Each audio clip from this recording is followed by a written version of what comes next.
Alright guys, let's go ahead and get started. So we're going to do a level up for the Homebrew Ranger. I'm pretty sure I've showed Barbas off before, but if I haven't, I can't imagine I haven't. Anyways, we're going to check it out if you haven't seen it before anyways. So we're going to pull him up. He is currently 8th level, going up to 9th level. We are playing on in the campaign. We've been playing for about, I guess we're zooming in on 2 years thereabouts. And I play a ranger. We also have a warlock sorcerer and a barbarian fighter group. I'm just pulling out his... We also just finally got out of the dungeon. Very, very tense last session. We hopped out. Very much a gauntlet chase. We had 30 rounds to get out of the dungeon, which sounds like a lot in D&D terms, but included a puzzle and 4, 5 fights, something like that. And it was very terse, very tense. I think we got out on turn 27, so very close at the end. We were already down on hit points, and we had to go through a whole bunch of fights to get there. So when you talk about challenging your players, we did, what, like 4 or 5 fights after we had not even had a short rest. Here in a minute. And was a, that's fun. But let's go ahead and pull it up. So this is my remarkable tablet. I just have his character sheet here with all my scribbly notes on it, where he is. But I am going to pull up the PDF so we work on it. Those of you who are familiar with me, I don't use D&D Beyond. I don't really like the business model. So I also don't like paying for books that I don't get to own. So I don't do that. Let's see. We need Barbas. I believe this one, but let me folder just to be certain. Barbas? It is indeed Barbas. Like I said, we're going up to level 9. You're going to see very quickly that I have him down as level 7 here. And that's simply because I forgot to update his level on the sheet. Full send. Not going to need the sidebar. There we go. Let's toss you over so you guys can get a quick look at Barbas. Oh, there you go. It pulled up automatically. He's a ranger. You can't see the very top of the sheet, but it just says Ranger 7. Now it's going to say Ranger 9. Up there. His background is Rune Carver. He is a mountain dwarf. And he's played by yours truly. He is Barbas and Dan Kill. So let's, kind of walk along with it. So this is a homebrew ranger. My DM is very nice and very helpful in letting me tweak a lot of stuff on him, such as we redid. He took the healer feat instead of the dwarf thing where you get proficiency in axes and hammers because he's a ranger and he's already going to get those proficiencies. And stone cutting is another thing I sacrificed, which also just is not particularly helpful in this campaign, which is mostly on ships and underwater, primarily underwater, and also sometimes on ships. And occasionally we're on land, but that is very, very rare. Actually, it's quite rare that we're on land, unfortunately. That, and then you'll see that he's got this. We're also using RME, which is revised martial equipment, which gives us some other fancy stuff that's kind of going on. Then the character sheet looks like a lot, but it's relatively simple. But that's why you have like these attack bonuses that have a range on them, because it uses weapons that have keen. And if a creature has 15 or better AC, you get an additional +1 to the attack. Or in the case of the longbow, if a two-handed weapon, you get +2. So his base to hit is +10, but when creatures have 15 or better AC, he actually gets +12 to hit. And this is one of those characters, a very, very rare occurrence, I feel like, for me, where I actually rolled really good stats. Not even the best stats in the party, though. That goes to our barbarian fighter, Piri. she has monster stats. But he has bonuses in everything except charisma, which is very funny, and has definitely come up multiple times. So, when you know, he was at level 8, when you know what's going on at level 9. So I'm going to pull that up real quick. Our classes, let's go down to, and he's just a straight ranger through and through. He's a Beastmaster Ranger, because I wanted, the entire thing with this character when we were starting up the campaign, I was like, oh, I want to see, I have an idea that how to maybe make the Beastmaster work in a way that's not terrible. And this is how old the campaign is, because this campaign started before 2024 came out, so we didn't have the 5.5 material. So this was originally base 5e, and then has been kind of changed and mutated as it's gone up, as we've gone through, I guess, years at this point. So, which I guess that means that we have been playing for over 2 years. Since 2024 came out closely, I think, around this time of year, didn't it?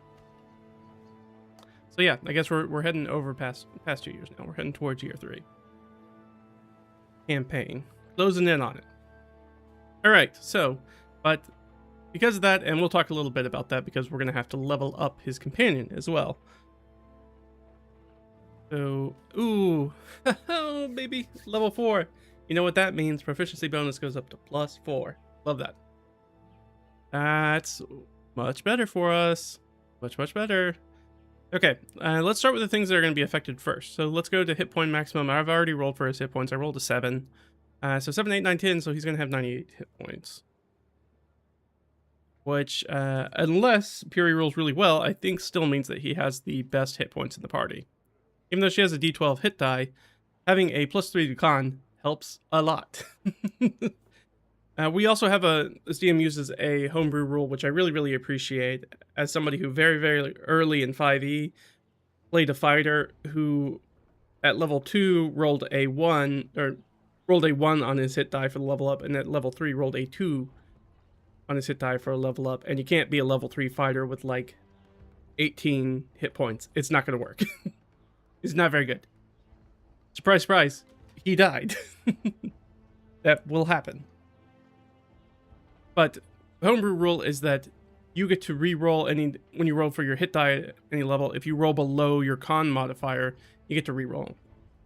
Well, when your con modifier is 3, you roll pretty high. It's an average of, let's see, that's 4, 5, 6, 7. So an average of 7. So I hit right in the average.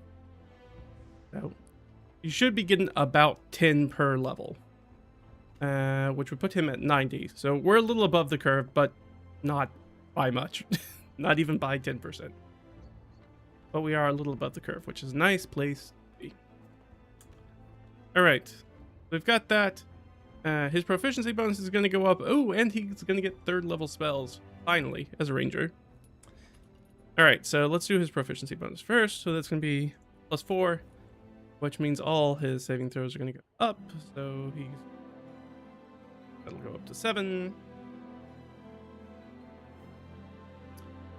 His dex is going to go up to 9. Those are all the same. His history, it has obviously not been updated recently. That should be 7, not 3. And his investigation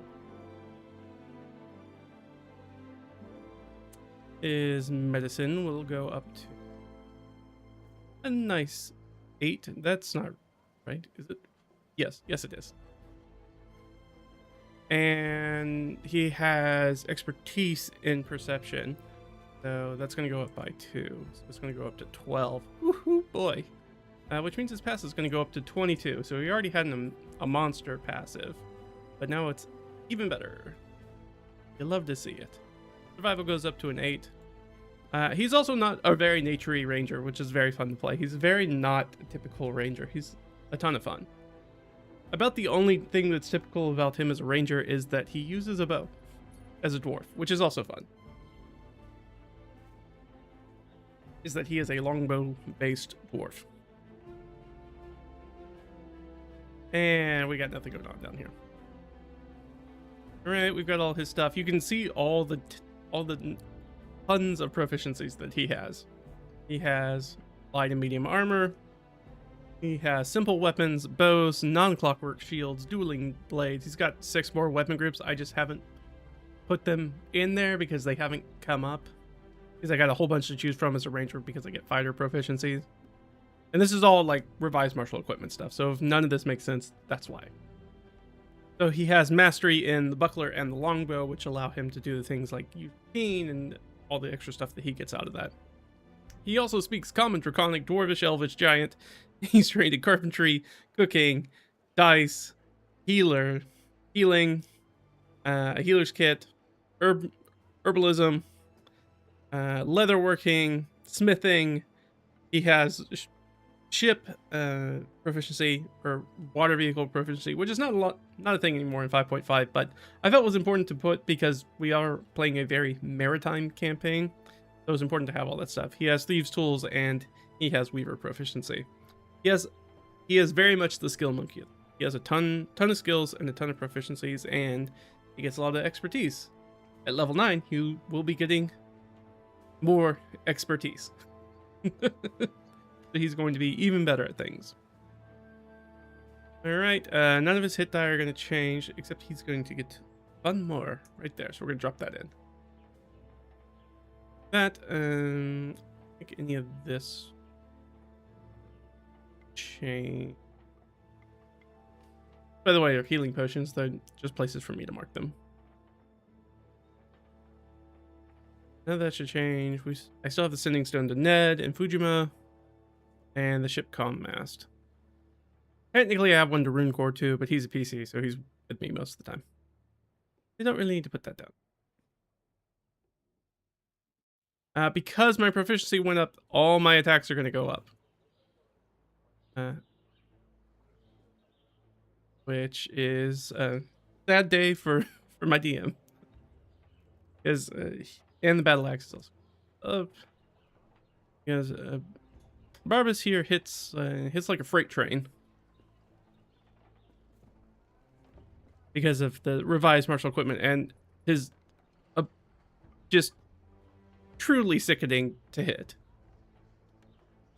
So, you go a little bit into revised martial equipment and why this is an issue because we're playing revised martial equipment.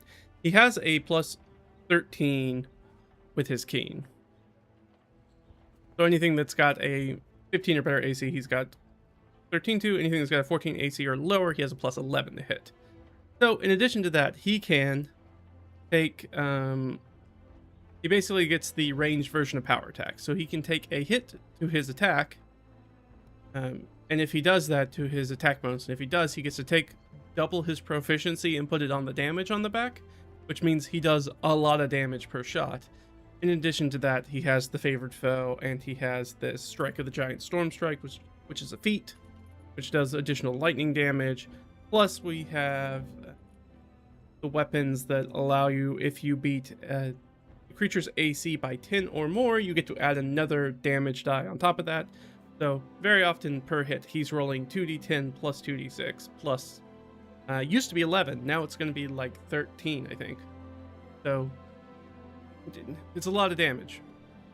Nice thing about the Strike of Giants, the Storm Strike, this feat, is it does lightning damage, and plenty of things are immune to lightning, especially some of the things we fight. But the thing is like if you get hit with it, you also have to make a con save. Now most creatures are really good at con saves, that's not a big deal. But if they fail, they have disadvantage on their attacks for the next round. And that is extremely helpful. Be able to do that, and it's like a non-action. I don't have to use any action economy to do it. It is very powerful. Let's see. I think all this stuff's going to be, this is going to be, plus our hit die max, so this is going to go up to, he also has the 2014 Healer's Feat, which if you don't know about it, go check it out. It is, they definitely nerfed that a ton in 2024 edition. It doesn't do the same thing, but it scales and thus is better than Cure Wounds. So having my character is the healer in the party as a ranger. So having the ability where I don't have to use spell slots to heal for my friends here, you know, for the axe, fury, and for rune core, once per short rest, very good. And then these numbers over here, if you've watched the solo RPG or stuff, you're going to be familiar with these numbers. If you're not, I use a resource die to track things like ammunition and consumable resources. This is not something that my DM asked me to do. That's not part of the campaign. It's just something I do as a player. I find it a nice little fun aspect of it. And to be like, oh, when we're in town, I'll probably go and buy more arrows because I'm probably going to need them. But it does give the opportunity for him to actually run out of arrows. Which I think has only happened once in the campaign. I think so. It's pretty rare. We generally have an opportunity. He also has a store of arrows that he keeps on the ship that are in addition. Because the way I do that, if you've watched the solo RPG, you know that you can only carry up to a D6 of anything on your back, but you can carry up to like a D10 on a vehicle. So he has got a bundle of arrows crate of arrows in the hold of the ship that he can access if he needs to in between adventures, if we're not going back to a port or something. But we are headed back to a port right now. Let's see, anything else just right off the bat that I know we need to change? I think that's about it. Level 9 is up front. We don't really get any class abilities, which is fine. What we're going to get is expertise. Choose 2 of your skill proficiencies, which you lack expertise. You gain expertise in those skills. Specifically, it says skills. All right, so we can't use it for dual proficiencies. So, where do we want to put that? We were joking at the end of the session that I should put them in history and investigation, because generally it is the other player that plays the warlock sorcerer who generally does most of the history and investigation checks, even though my character has a better chance of being good at those. But it's a fun roleplay thing where the robot thinks that he's smarter than everybody. And so I don't necessarily need to overdo that. But I might take medicine. And he's got pretty keen eyes, so maybe I'll take investigation. He hasn't really done a ton of reading in the campaign, so maybe I don't do history. But yeah, I'm thinking maybe medicine, because he's certainly done a lot of medicine. Especially Piri's arm right now, which is absolutely gotten all the skin ripped off of it. Yeah, it's bad. We're going to have to deal with that. So we are going to get expertise in medicine, which is going to give us 4 plus 4 plus 4, so 12. We'll go up to a 12 in medicine, like that. Do I have a place where I'm keeping expertise? I was, but then things start to get crowded on the character sheet, and there's stuff that's just like, I can fall off. So I don't think I have that on. Paper, sending stone, immune, jump, locate object. Again, like a lot of this is homebrew. This is something that you should do, I think, as a player, is that when you have level up and you have things that maybe don't make sense for your character, the way that you're playing them, just ask your DM, come with a solution. Like, come with, like, I want to swap something out. Like this, primeval awareness. What is primeval awareness? Oop, I clicked on the wrong thing.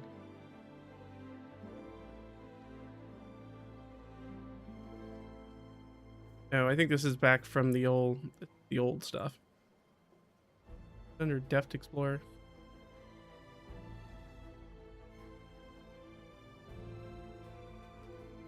Oh, it's because I haven't done this up class. Why? I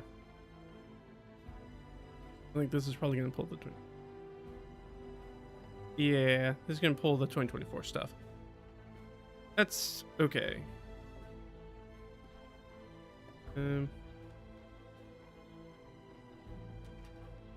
All I know is that Primeval Awareness does something else. It has different spells on it, but technically I've swapped those out for Jump and Locate Object. I think Locate Object was the one I swapped it out for, because I was like, that one, whatever it was previously, didn't make sense for Barbas to have it in his background. So I was like, can I swap that out for like Locate Object, which might be more practical, and maybe it makes a little bit more sense for my character to have.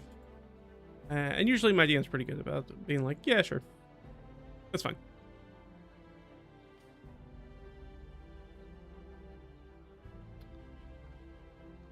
So I think that that's gonna be just everything, because we got the expertise. Favorite enemy goes up. It's about time. I could really use that. I definitely keep running out of favorite enemy. It's not fun. Alright, so favorite enemy is going to go up. We're going to go prep spells is going to be 9. Oh, right. This stuff all goes up.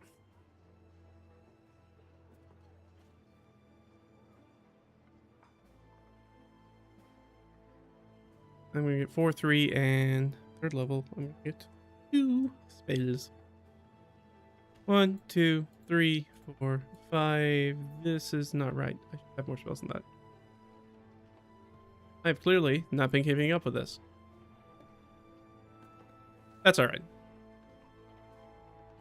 We will fix that presently. I think this was one of those things that I just did update.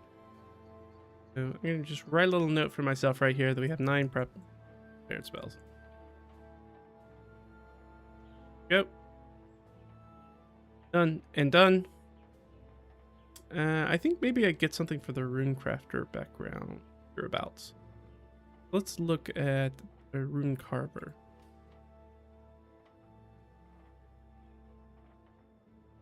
Alright, rune carver, skill proficiencies, history and perception. You get the side of artisan's tool. You get Darian is language. Each carver has a unique thing. I already know what his is. Get the rune shaper feat. Comprehend languages spell, which I've got down here. You have a number of runes equal to half your proficiency rounded down. So that is... Oh, well, so I'll get another one. So I have 2 down here, but Flurry is a special thing that I got narratively in game. From Mummy Dearest, from Barbara's mom.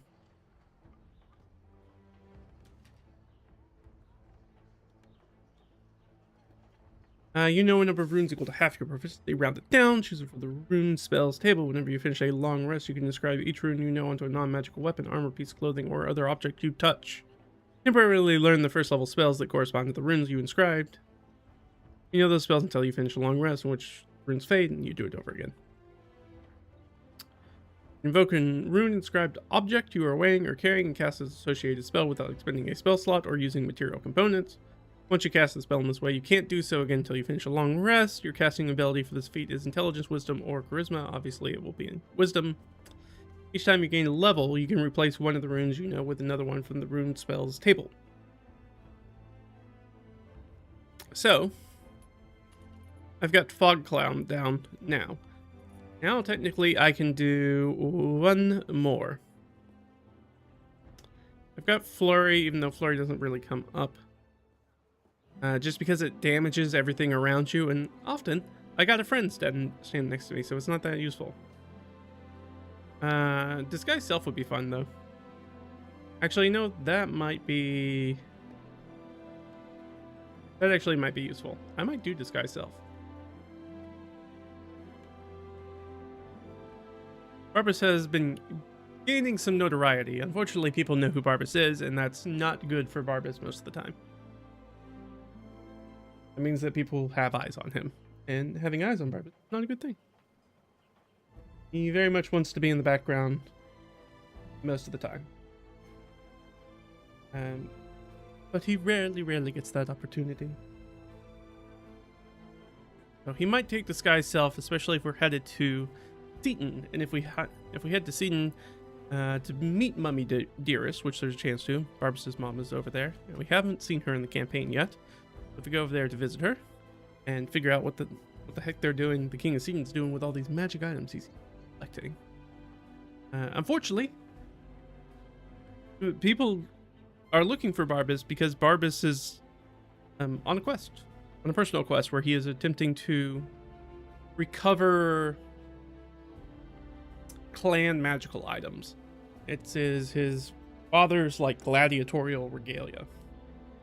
And unfortunately, a bunch of people killed his dad and stole that stuff. His dad got a little Julius Caesared on a ship, and then people, I guess probably not a ship, but where would they go? No, I think we were on the ship, but it was in the port. Look, we've been playing this campaign for over 2 years. I'm gonna forget stuff about my own character. It's gonna happen. Especially stuff that didn't happen when we were playing. It's all backstory. So I think people know Barbas is out there looking for them because he's been out there looking for them for years in-game. And he's been more successful late than he's ever been. We have 3 pieces. I believe there are 5 in total. We have the gauntlets, we have the axe, and we have the boots. So I think there is an armor piece and helmet? I can't remember what we agreed on. I think maybe there's an armor piece and a helmet that we're missing. Or maybe I don't think it's a cloak. It might be a waist item. Could be a shield. It's something. There's other stuff. That's all we need to know. But because of that, people know that Barbas is on this quest. They also know that people who have had those magic items aren't around anymore. Whether because Barbas Cask of Montiago'd them and walled them into an area and let them die in there, or because he blew up a bridge with one of the people on it and killed them and took it from them and cut off his head. So, you know, it's a cheery thing. It's kind of a blood feud that he's on for his family. So, you know, it's real cheery stuff. But because of that, it would be maybe nice to be able to disguise self. So I'm thinking I'm going to take disguise self. That's a long way to say that disguise self would probably be the most useful, and he has been recognized by multiple people now. So that would make sense. Now the nice thing is that, like with any D&D, if you take this stuff, it also gets added to your spell list, which I don't think disguise self is a thing that a ranger usually gets access to. Means I could also, artificer, bard, sorcerer, and wizard. Which means that I could also cast it as a spell. Would be very good. Alright, well that be done. I don't think I get anything for being a dwarf. That's generally not a thing that you get to add later on.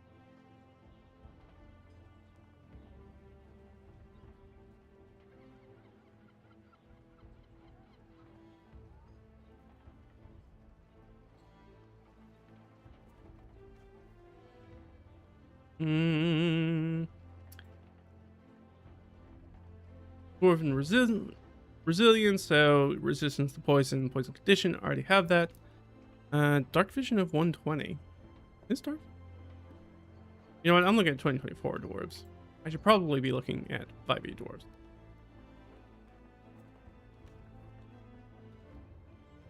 I think.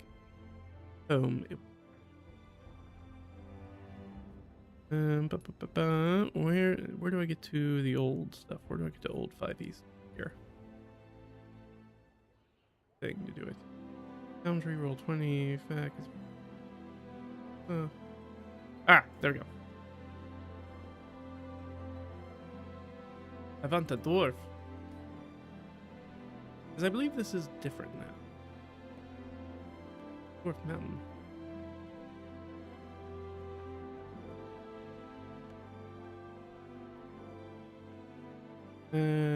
You have dark vision. Okay. Why does this version not tell me how far I have? I assume it's standard dark vision, so it is 60 feet. You get dwarven combat training, which I have kicked out. Sword proficiency, which I've saved, and the armor training as well. I'm like, I don't need that. I get all those things for being a ranger. A small price to pay to get the 2014 healer's feat, which is so nice. So crisp. Yeah, okay, so that's changes between 2024 and 5e general. Okay. Good to know. Good to know, good to know. Dwarf.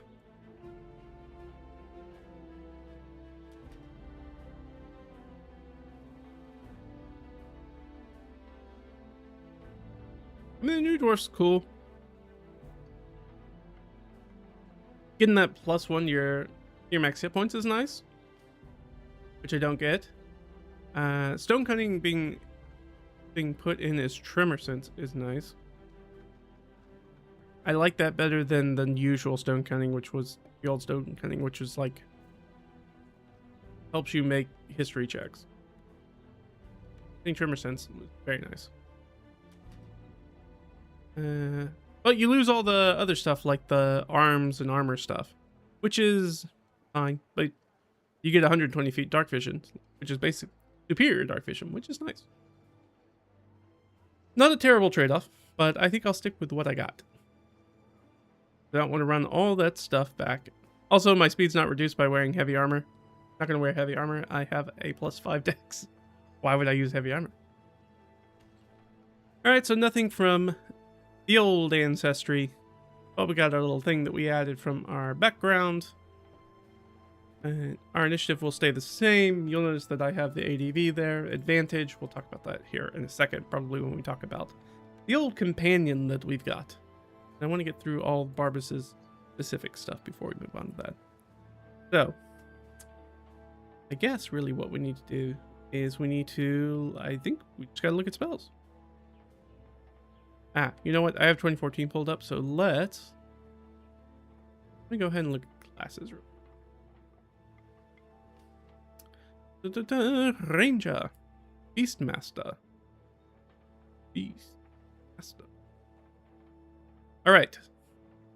Okay. Oh, that's why. Okay, so the spells are different. This is weird when we start mixing stuff between 5e and 5.5. Okay. So that would make sense, is that he still gets the second level, but instead of knowing 9 spells, he knows 6. That's why these spells didn't make sense. 1, 2, 3, 4, 5, yes. Okay, so we're going to get 6 prepared spells. We're going to do that instead.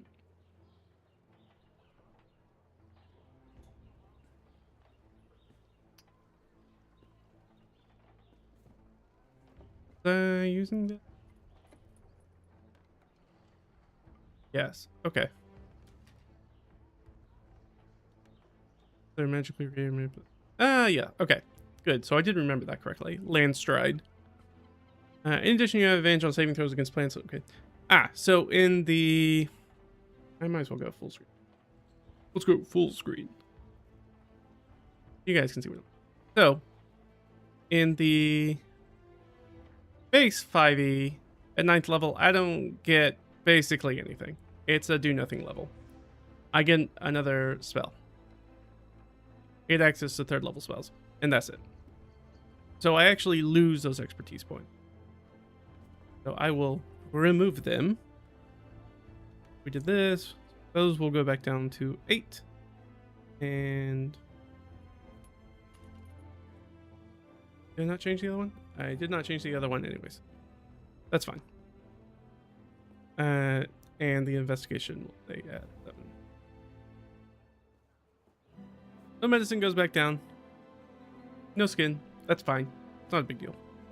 Important thing is that his perception went up to a 22 passive perception, which is very nice.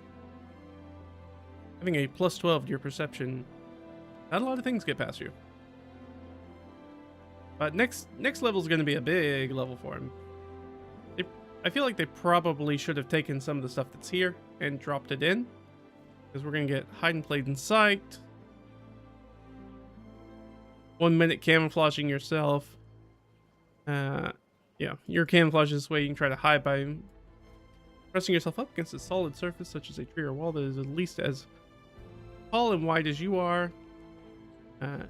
I think that I could argue with my DM, if I lay down, I can count the ground. And I can do a little Hunger Games PETA. And I get a +10 to stealth. Yeah, I'll take that. Nature's Veil. Oh, this replaces hide in plain sight. You draw the powers of nature to hide yourself. Briefly, as bonus action, you can magically become invisible. Along with any equipment you are wearing or carrying until the start of your next turn, you can use this feature a number of equal to your proficiency bonus. You regain all expended. Okay. So, I noticed that in this language, it doesn't say, hey, if you do that, you can't. You'll lose the invisibility if you attack. It does not say that. And it's a bonus action, which seems like it should be really important to notify that, because I could use my bonus action, go invisible, shoot from being invisible, not lose my invisibility, and stay invisible until the start of my next turn. Well, obviously, I will be taking Nature's Veil instead of Hide in Plain Sight. A little bit more like an eye bite. You gain an additional... I'm not using that. I'm using Deft Explorer. Tireless is an action you can give yourself a number of temporary hit points equal to 1d8 plus your wisdom modifier. Ooh, that's nice. Use this action a number of times equal to resist a bonus and regain all expended uses when you finish a long rest. In addition, whenever you finish a short rest, your exhaustion level, if any, is decreased by 1. If we were playing... Ooh. Man, if we were playing a game like how I usually run, where characters are constantly dealing with exhaustion levels, having a ranger in your party would be clutch. That ranger would be ready to go all the time. Which is good. I like that. I like the idea that... Obviously, I like the idea because that's how I use it when I do run hex crawling, being that once you go so far within the day, there's likelihood that you start to get exhausted. You get fatigued by continuing to push yourself. So being able to immediately lose that, and be able to push yourself even further if you need to scout ahead or forage or something after everybody's already exhausted and starting up camp, is really nice. I like that a lot. Oh. But those are all next level. Those are cool things I will get. Who knows how many sessions from now. Because I was just talking with my friend at the end of the session. We're like, oh, we're finally out of the dungeon, because the dungeon was very long. He said it was like a dozen sessions. I'm going to look at my notes real quick, but I was like, is it truly that? But the more I thought about it, I was like, yeah, I think he's right. I think it was about a dozen sessions we were in that dungeon. It's a big dungeon. It's a published one, if you want to look at it. It's also back there on the shelf. It's in Tales of the Yawning Portal. It is Motron. And so let's see. Disciplinary Hearing, Fujima, Ravenite Ruins, start this thing. The distilling set for Ned.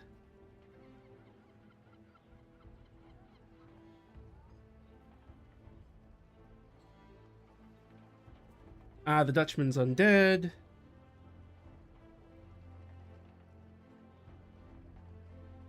Set off for the Wreckage of the Queen. This is the session we enter the dungeon, so that's 1. 2, 3, 4, 5, 6, 7, 8, 9. So I have 9 sessions because I'm missing 1. I think we've only done 9. But it's a lot of sessions to be in the dungeon. But we moved through it at a pretty good clip, because I think... Go on a rabbit. Motron has a lot of rooms in it. Got like 50 rooms. Yeah, let's do it. Let's do it, because that's actually a very good idea as to how many dungeon rooms we go through in a session.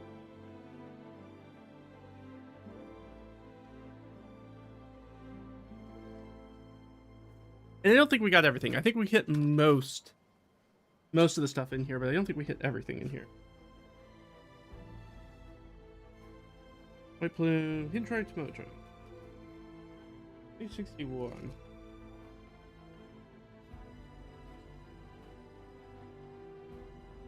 There's the old map.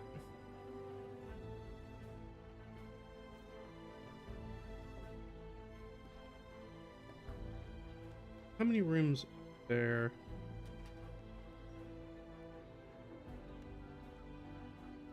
Guess I can go to the end and probably end with the last room. Passage. The ramp. Cat.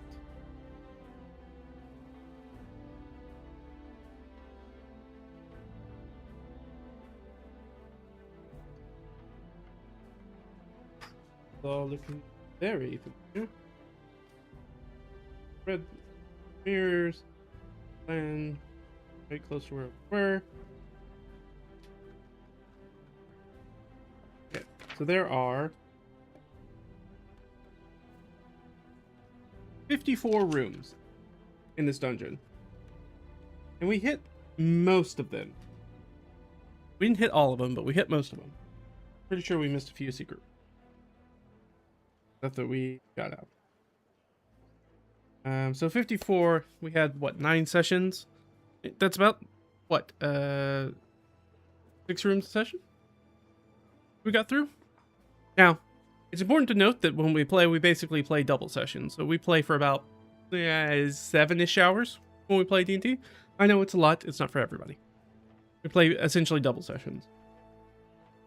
So that's what? So 64, 63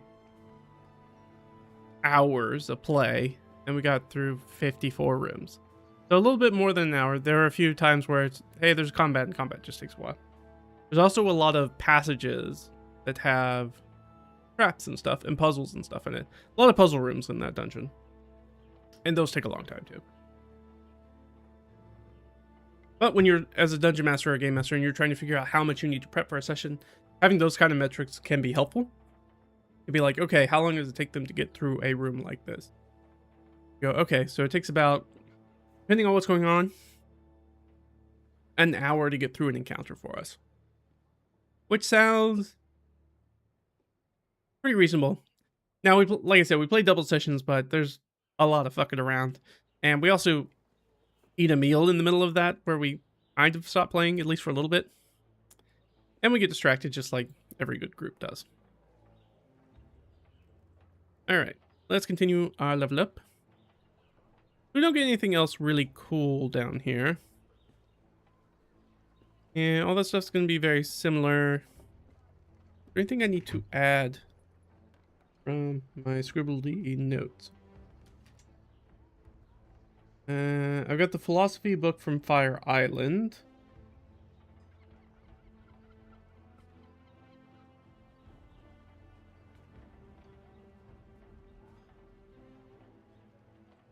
And I've got the Raven's Feather amulet.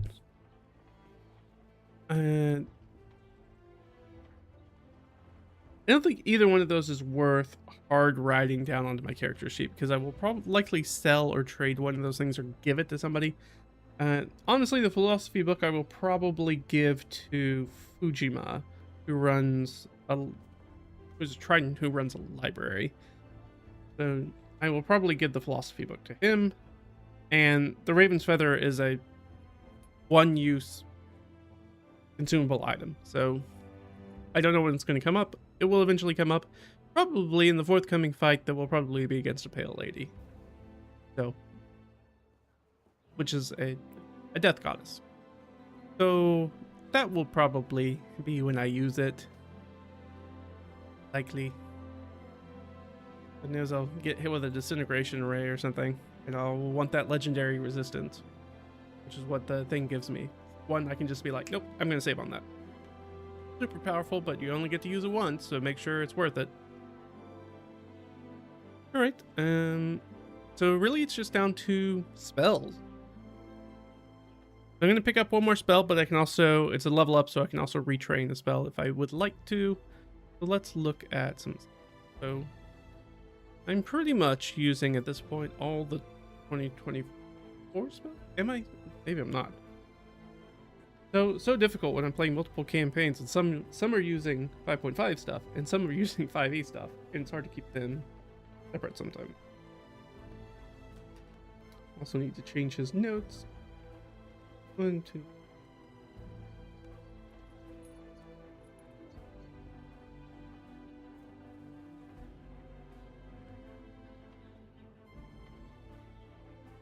Okay.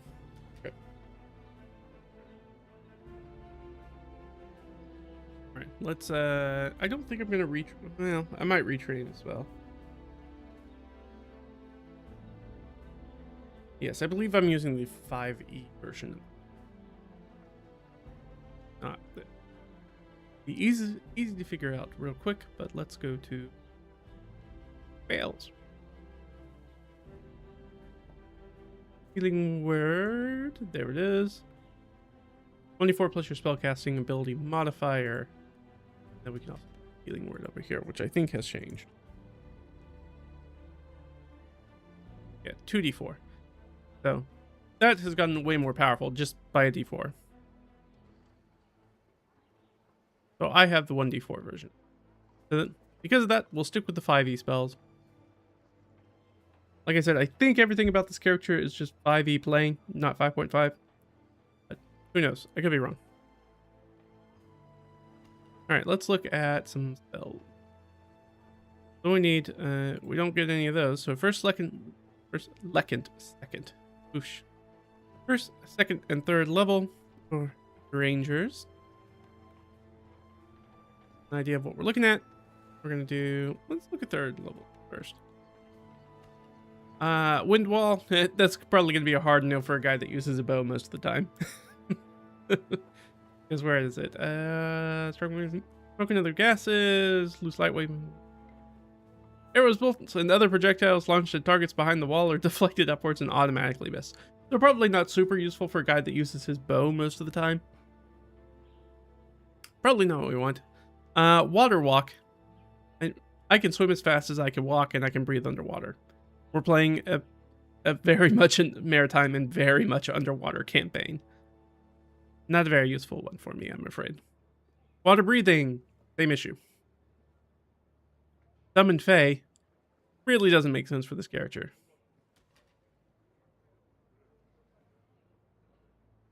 The last thing I want to summon is Guy Fieri. We have a Guy Fieri Fae character in the campaign, which sounds very random, except that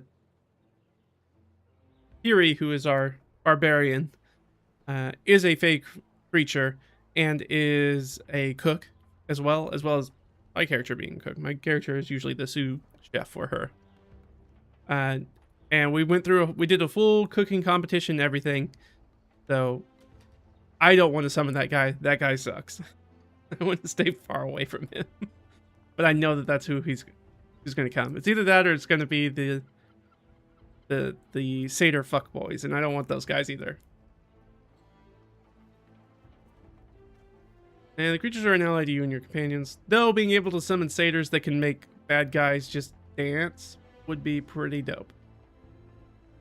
But I don't think I get to choose what they are. Yeah, it's just a face spirit. That's less. Well, speak with plants. What am I, some kind of ranger?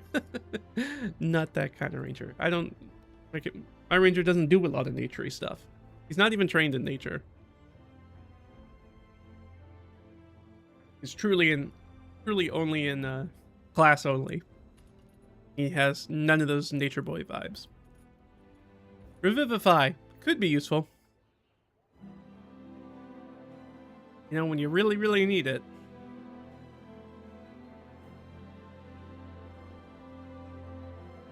Maybe. Okay, Revivify, we're gonna dog ear. Maybe. I know my fat head's in the way. You'll just have to trust me that I'm telling you the correct spells. Or I guess we can pop it. Window capture. Change it. This. There we go. So Revivify. Good one to have. Diamond's worth 300 GP, which I'll need to have on me. But we have enough money, we could definitely get our hands on that if we need to. But also only returns to life with 1 hit point, which is problematic if you're using it in combat. So it really is kind of an out of combat spell. Protection from energy, which is why I think you have a minute to cast it. Yeah, within the last minute. And being able to throw out resistance is really nice, but it is concentration, and that sucks. Plant growth, again, not really that kind of ranger. We also have our barbarian is a wild magic barbarian, and they also have the thing where they can create a whole bunch of plant growth around them. That's more their thing. Don't want to step on those toes. Non-detection. hide a target from divination magic. We don't know of a ton of divination magic that's been being used in this campaign. In the previous campaign, we had quite a bit of it, so this might have been more useful. There's Meld into Stone, which is a very fun one, a very specific one, though. Flip into a stone object or surface long enough to fully contain your body. This would be a very Barbus thing.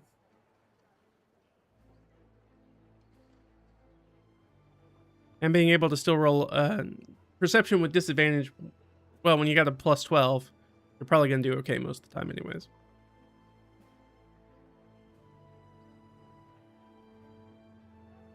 You can cast spells on yourself while you're in the stone.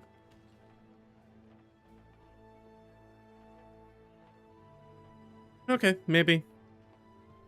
Lightning arrows very much up his alley, but he also has a rod of... or a wand of lightning.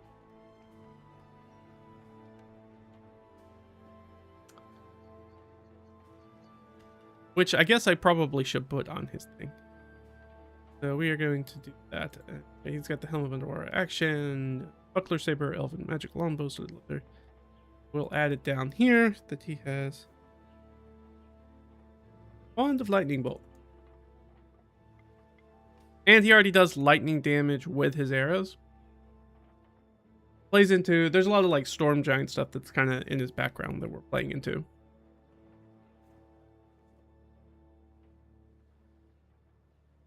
In spells next duration that aims next time.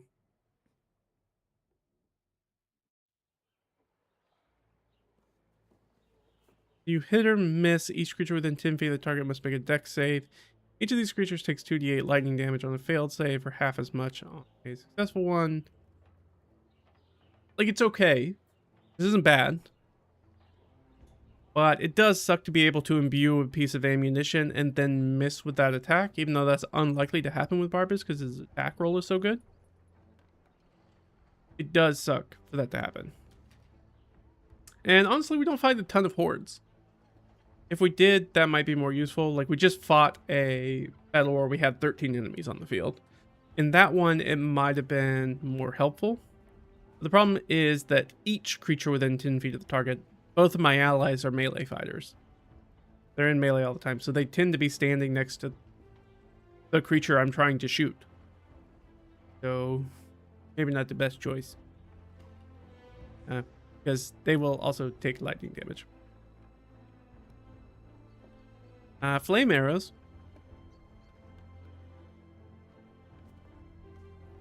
Takes an additional 1d6 fire damage. The spell's magic ends on a piece of concentration up to an hour.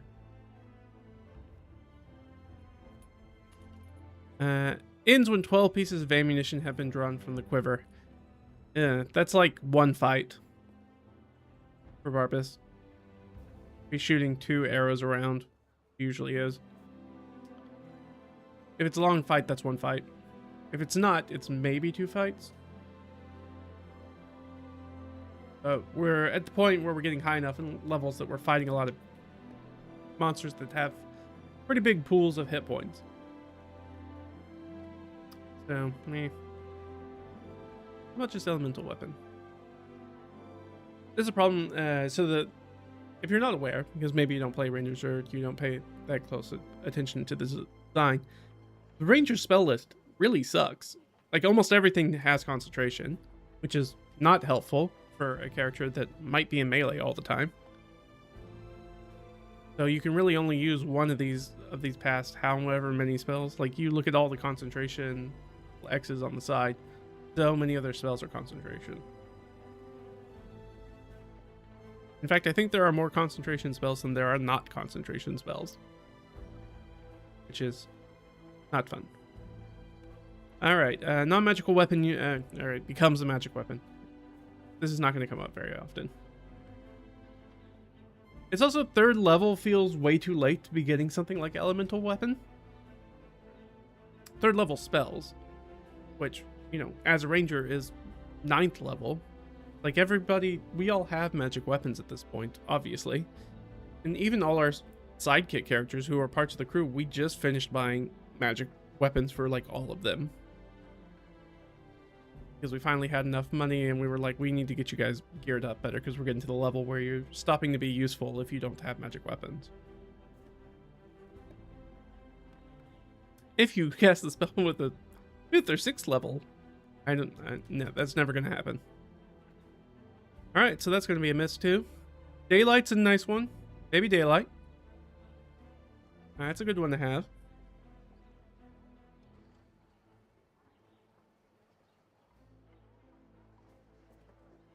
We just dealt with like a whole bunch of darkness stuff and creatures that hide in the darkness. And a lot of undead stuff, a lot of shadow creatures. Daylight's not necessarily a bad one. We also just fought all our evil twins, which our DM commented, because this is now, he did it in the last campaign too, that he is a sucker for mirror fights, where we have to fight ourselves. PCs have to fight a group with themselves. But also, my character one-shot the Warlock Sorcerer before he even got a turn. So we're like, well, that's going to be an issue. Because again, I do enough damage and that guy has d6 hit points. Hit dice. He doesn't have a lot of hit points. He's got a very high AC, but my character can hit high ACs pretty easily. The Daylight's a good one. I like that one. That kind of fits thematically into stuff.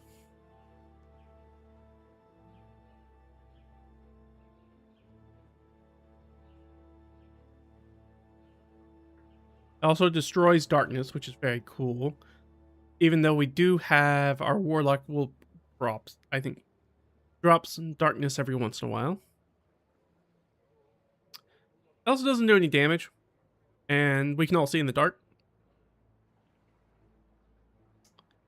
Alright, Conjure Barrage. You throw a non-magical weapon or fire a piece of non-magical ammunition into the air to create a cone of identical weapons that shoot forward and disappear.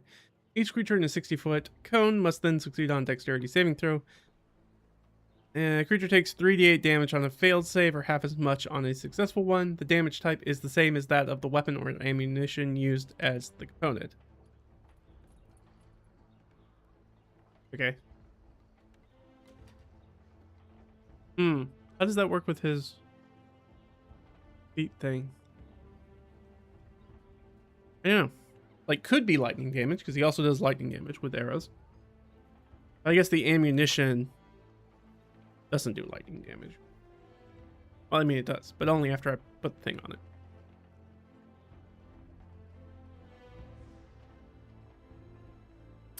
This is okay, but unless I can really pack a lot of enemies into that 60-foot cone, I'm already doing like a d10 plus 2d6 of damage most of the time when I shoot somebody.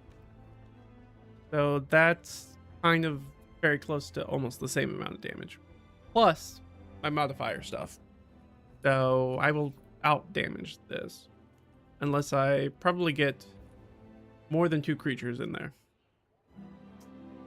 Which 60-foot cone is huge. But I don't know if I can make that happen most of the time. Conjure animals. Probably not going to conjure animals. Not that kind of ranger. Chardalon Stride. Billowing flames of dragon blast from your feet, granting you explosive speed for the duration. Your speed increases by 20 feet and moving doesn't provoke opportunity attacks.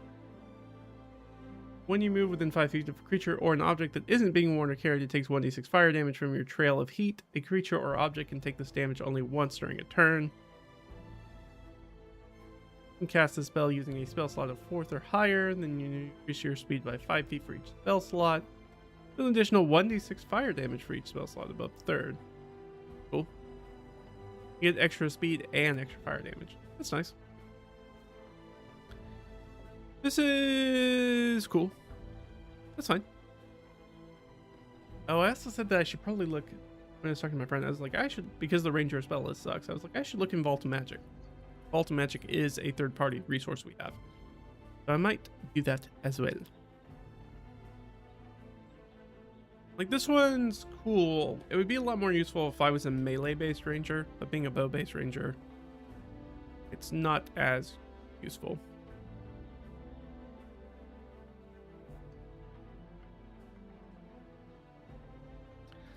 But I almost wouldn't take it because it's actually more useful out of combat to be able to get an extra 20 feet of speed. Because we are often in chase scenes where we need to chase somebody down. And being able to kick up the gear from 30 feet to 50 feet.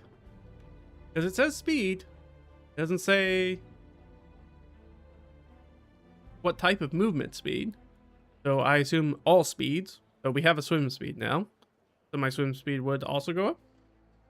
Presumably. As would my climb speed, because my ranger also has a climb speed.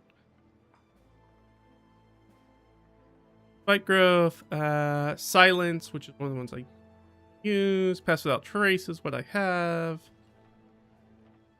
Locate object, which one I get because of the trade-off we have. I think I've got enhance ability.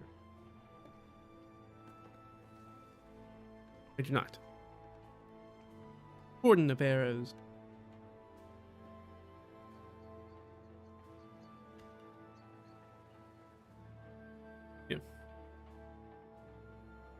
Bark skin.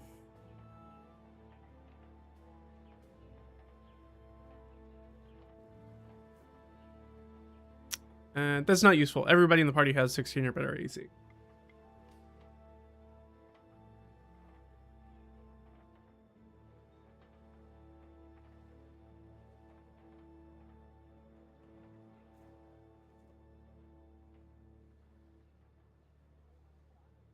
Aid. I always forget that aid is like a second level spell because it really should, to me, feels very much like a first level spell. Being able to just give 5 extra hit points feels like it really should be like a Zephyr Strike.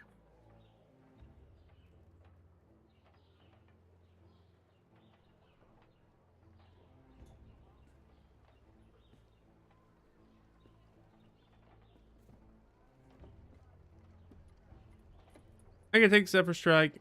It would be useful for my character. Problem is its concentration, like everything else with the ranger. So not a ton of great options. So Revivify is still on the board. It's very specific though. Kinda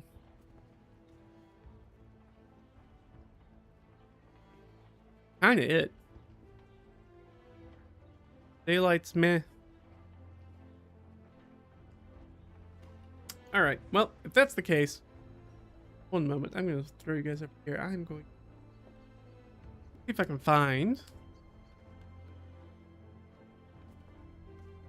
I've got. Okay. Here's Vault of Magic.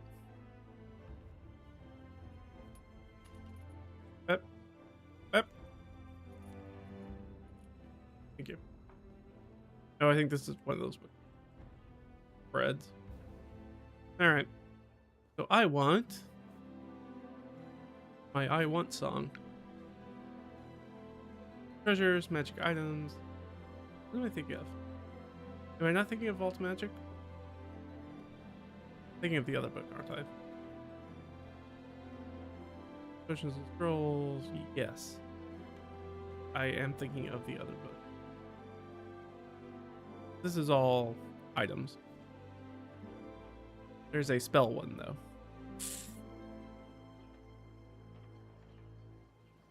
Name of the spell one. Do not remember. Wait, hold on. I gotta look. I've got to pull up Google Drive. What my? I can find out where my friend has dropped it. Should be in our shared.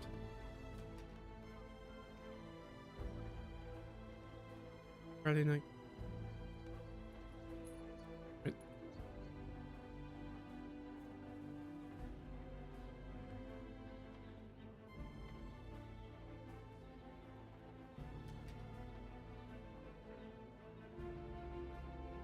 Well, maybe not. The Discord we go. Pull up these. I'm sure it's probably pinned.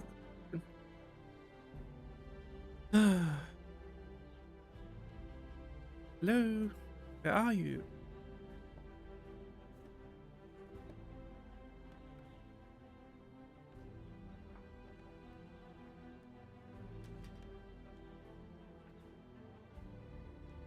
Okay, or not.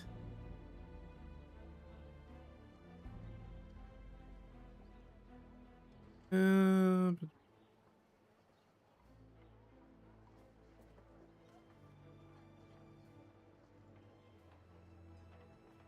uh,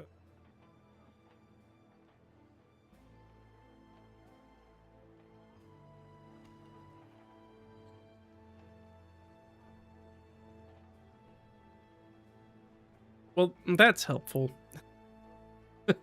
I could find Vault of Magic in the drive. I already know where Vault of Magic is. Don't need that. Yeah, you can backwards that way.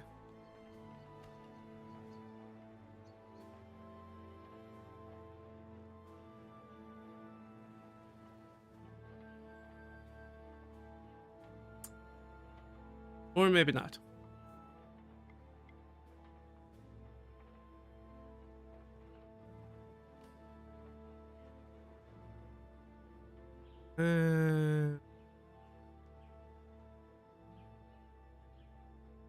No, well, that's not it. Well,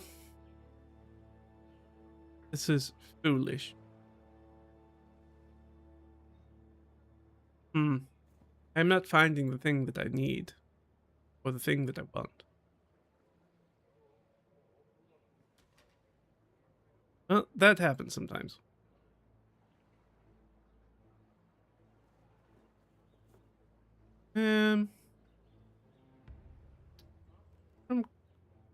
That's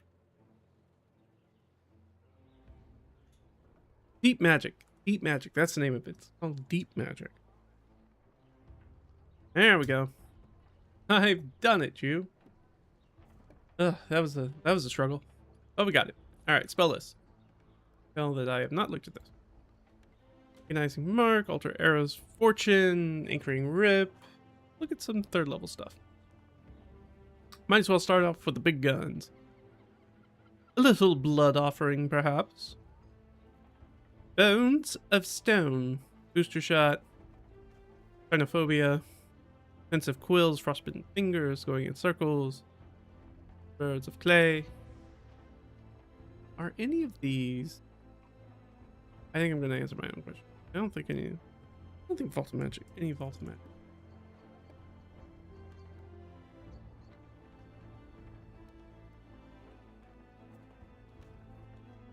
Deep Magic. Not Vault of Magic.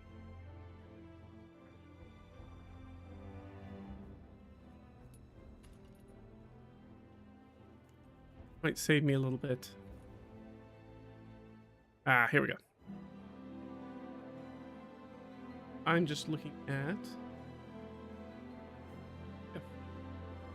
Over here. All the OGL content Cobalt presses release. So that way we can look stuff up a lot faster. Alright, blood offering. You touch the corpse of a... Let's just look at... No, really. PDF where I'm just holding stuff. We will suffice without it. Alright, blood offering. Third level necromancy, you touch a corpse of a creature that isn't dead, isn't undead, or construct and consume its life force. You must have dealt damage to the creature before it dies. Must have been dead from a number of hit points. That is very much not a ranger. That's a weird ranger spell.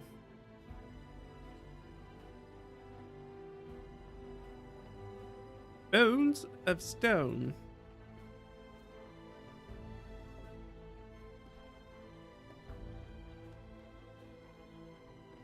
Ah. Well, that's helpful.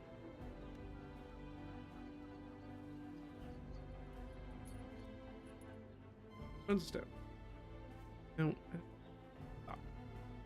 Don't need you, AI. Let me think.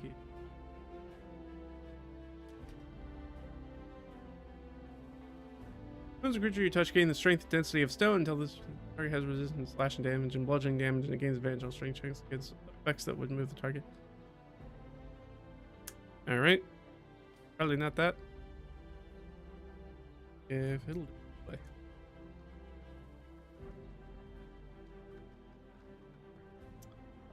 You view a two-handed ranged weapon, typically a short bow, long bow. Hey, I've got one of those. With a random magical benefit. While the spell lasts, a projectile fired from the weapon has the effect that occurs on a hit. In addition to its normal damage, roll a d6 to determine the additional effect for each casting of the spell. This is pretty flavorful. It isn't action, though. Because I think one of the big problems with this is that favored foe is concentration, which means if you're using that, you can't use another concentration spell if you're getting the extra d6 damage from favored foe. And like, you're going to use that almost every single fight as a ranger. And when most of your spells are concentration, it's a real problem. It just means you can't cast most of your spell list. Really tough. Everything just all right, so everything is just 2d10 extra damage, at least. This one maybe not super helpful because it does all creatures. Disadvantage on its first attack roll before the start of the weapon user's next turn. I already have something that does that. All other creatures in a 60-foot cone in front of the weapon. 5 is 2d10 force damage to the target, and the target is pushed 20 feet. That one's pretty cool. I like that. Cold damage, and then if there's anything in between you, they also take cold damage, is not as useful as you think it would be. There are often friends in my way. And when it says all other creatures, that's not super useful. Though 2d10 psychic damage and the target is stunned is really bad. And by bad, I mean it's very good. Very good. Okay. Well.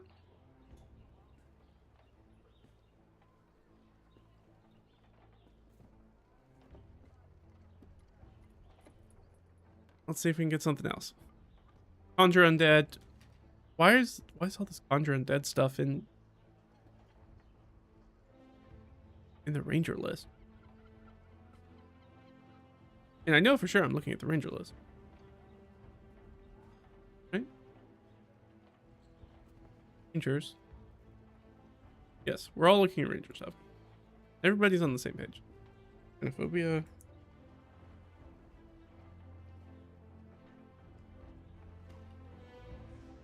Target must succeed on wisdom saving throw or develop an overriding fear of canids. I don't know, there aren't any of those in our campaign. It'd be super useful if I had a dog companion. Would have been very useful in our last campaign where we had a dog sidekick in the party.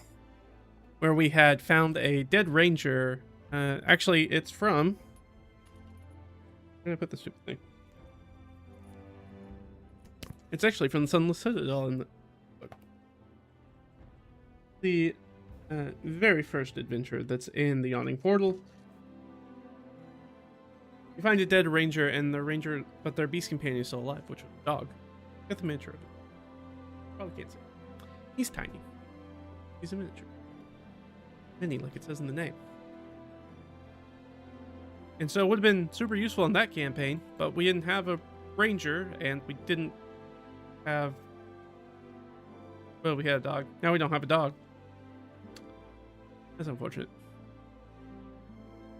Oh, and I wonder if a druid could have taken this. That would have been a good one for a druid. Also, the dog was incredibly powerful because they have pack tactics and they can knock creatures prone. We got a lot of use out of that. Our melee characters really like that. Getting things knocked prone so they could get advantage on them. Defensive quills. Be pretty similar to the ammunition one. Sharp quills grow from your skin. You can end the spell early by... duration 10 minutes and no concentration. So I like that. +1 AC for the duration. If a creature hits you with an attack made by a light weapon, a natural attack, or an unarmed attack, it takes 2d8 piercing damage from your quills. A creature that grapples you takes damage from the quills at the beginning of each of its turns while it's grappling you. If a creature... This does happen. And sometimes he does get swallowed. It takes damage from the quills at each round at the start of your turn. Sometimes it takes, if it grapples me, it takes damage at the start of its turn. But if it swallows me, it takes damage at the start of my turn. I wonder why they made that distinction.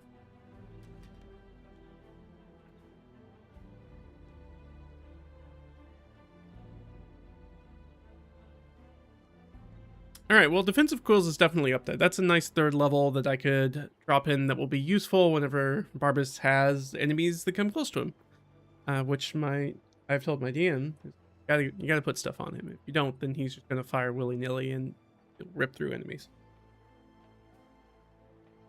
Yes, that means I'm helping my DM fight me more appropriately. It's the polite thing to do. He doesn't know the character nearly as well as I know the character. I've been playing the character for 2 years.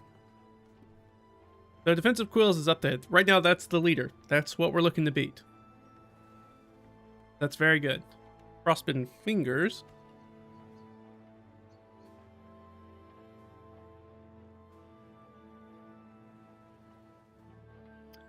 Fire Ray. Another concentration. Range spell attack. I don't make a lot of those, and I'm not super great at them. I mean, I'm fine. I get what, a plus 8 to him? One of the target's hands to lose sensation. That's nice. Successful dex to maintain its grip on any object with the affected hand. Saving throw must be repeated every time the target tries to manipulate, wield, or pick up an item with the affected hand. Additionally, the target has disadvantage on dexterity checks or strength checks that requires the use of both hands. After every 10 minutes, it's a monster. It'll be dead after 10 minutes. Must make a successful Constitution saving throw or take 1d6 cold damage and lose one of the fingers on the affected hand, beginning with the pinky. That's very funny. Okay. I don't dislike this. I wish it wasn't concentration, but that's not a thing I'm going to be able to get away from as well. So obviously,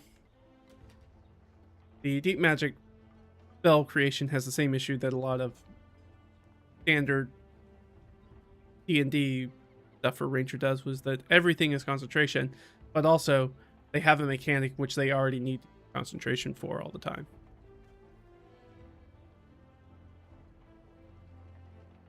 So it's fun, it's very evocative. Like, I could see myself using it if it didn't have the concentration aspect to it.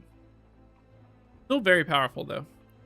It works a lot like heat metal in that you're trying to get it whenever you're fighting a humanoid that has some sort of like big nasty weapon, which, by the way, great way to fight like giants or stuff like that, especially if they're not fire giants, is to heat metal their weapon to force them to drop it.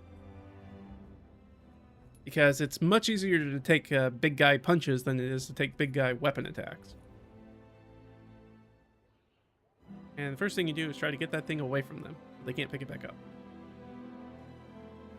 Going in circles.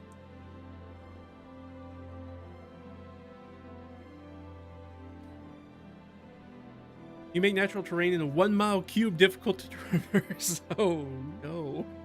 24 hours. Range sight. Requires no concentration. No components that cost anything. Creature that affected the area has disadvantage on wisdom survival checks to follow tracks or travel safely through the area as pass through the terrain seems to twist and turn nonsensically. The terrain itself isn't changed, only the perception of those inside it. A creature that succeeds on 2 wisdom survival checks while in the terrain discerns the illusion for what it is and sees the illusory twists and turns superimposed on the terrain. A creature that re-enters the area after exiting before the spell ends is affected by the spell again, even if they previously succeeded in traversing the terrain. A creature with true sight can see through the illusion and is unaffected by the spell. A creature that can cast Find the Path automatically succeeds in discovering the way. When you cast the spell, you can designate a password.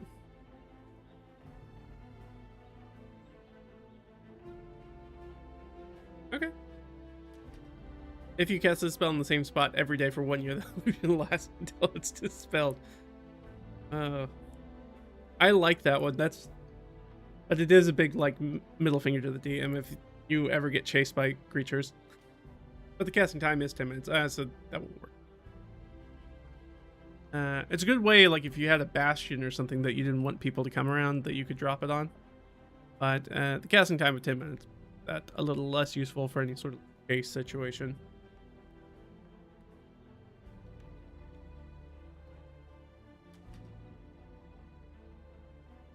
Hedron's Birds of Prey.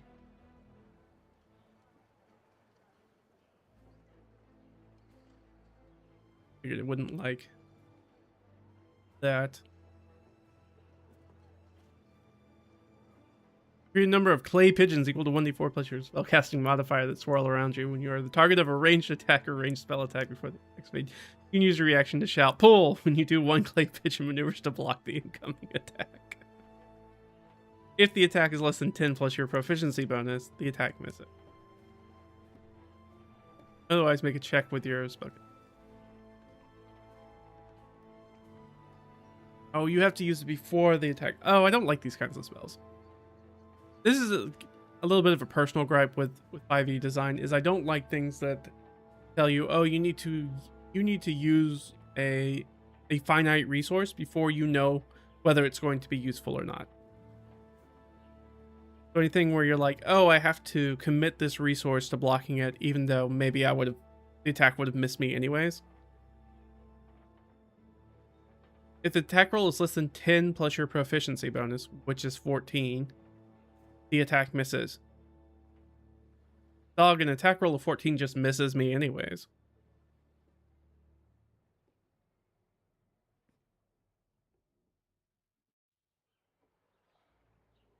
Or then I make a check with my spellcasting ability modifier and compare it to the attack roll. If your roll is higher, I have a +8 now.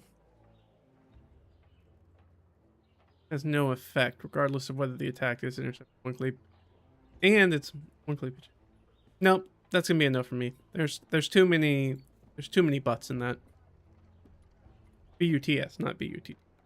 Not caked up. It just has a lot of conditions on it that I don't agree with, and I would be not be happy using it. Steel.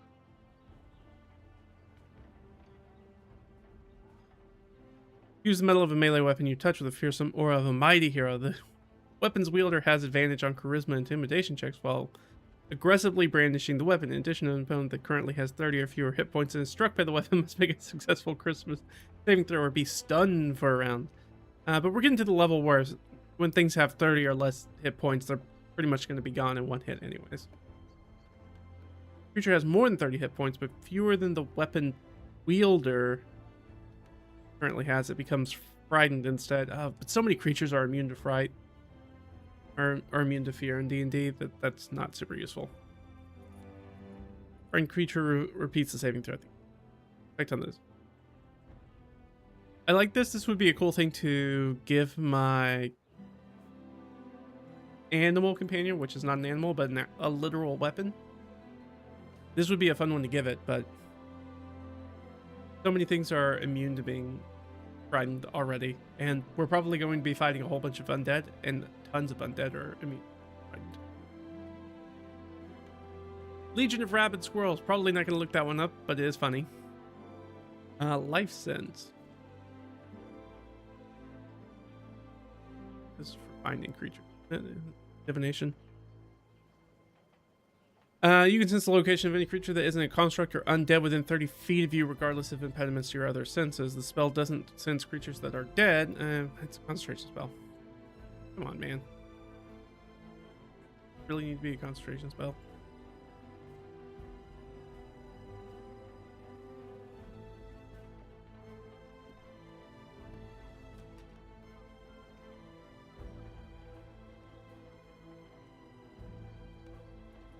And a creature trying to hide its life force. Is that an action? Is them hiding equal that? Does that instill using invisible as a spell, which is when you would be using something like this? That would be a no for me. Mass Hobble Mount. I'm pretty sure I know what this does. Let's take a look anyways. Don't do a lot of riding. I mean, I guess we did some with the tridents. We were riding seahorses, giant seahorses. We've also ridden some big eels. Fun. The Locantha hues. Oh, they have to be. I'm sure that my DM would hand wave the legged part because we're underwater most of the time. Unfortunately, the Sahagwin that we fight, who are most of the people who show up with beasts that they could ride, they also swim, and they don't ride them.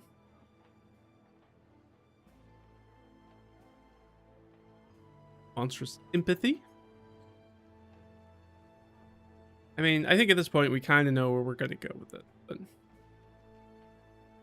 just doing our due diligence. I don't know any of these spells. Forge a connection with the monstrosity. Now, if it's 4 or higher, then I think most monstrosities have an intelligence of 4 or higher, except for like really, really basic one. Most of them are smarter than beasts, I feel like, or be charmed by you for the spell's duration.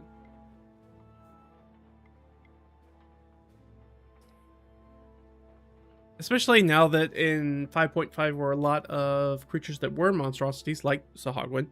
And I think they were under monstrosity. I don't think they were under human. Same thing with like gnolls. Have been turned into fiends now. So depending on which version my DM is using, this would not be useful. Probably. Is this for Reed? Hey Coder, how are you doing? No, this is not for Reed. This is for a character I'm playing a different campaign. This is a Dwarf Ranger. Yeah, we're leveling up to level 9, so he's a much higher level than our 0 level Reed. Just trying to figure out a spell for him, because he's going to get one more spell. And I think we know what we're going to get. I think we're going to get Defensive Quills, because he has been grappled I don't know how many times. Monster Sympathy is probably not going to be for us. Mortal Insight.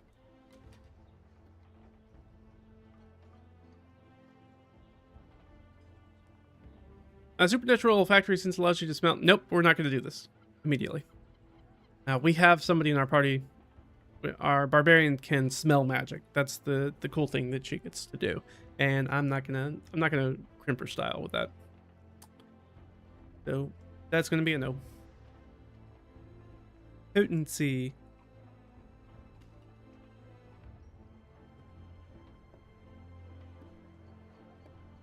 Okay.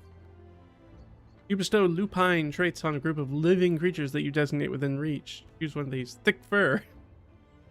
+2 to AC. This will be very funny to throw on our Warforged. Warforged in a fur coat. Keen hearing and smell. That's very nice.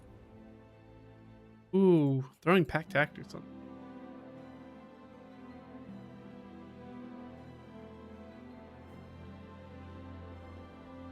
Oh, this is actually not terrible.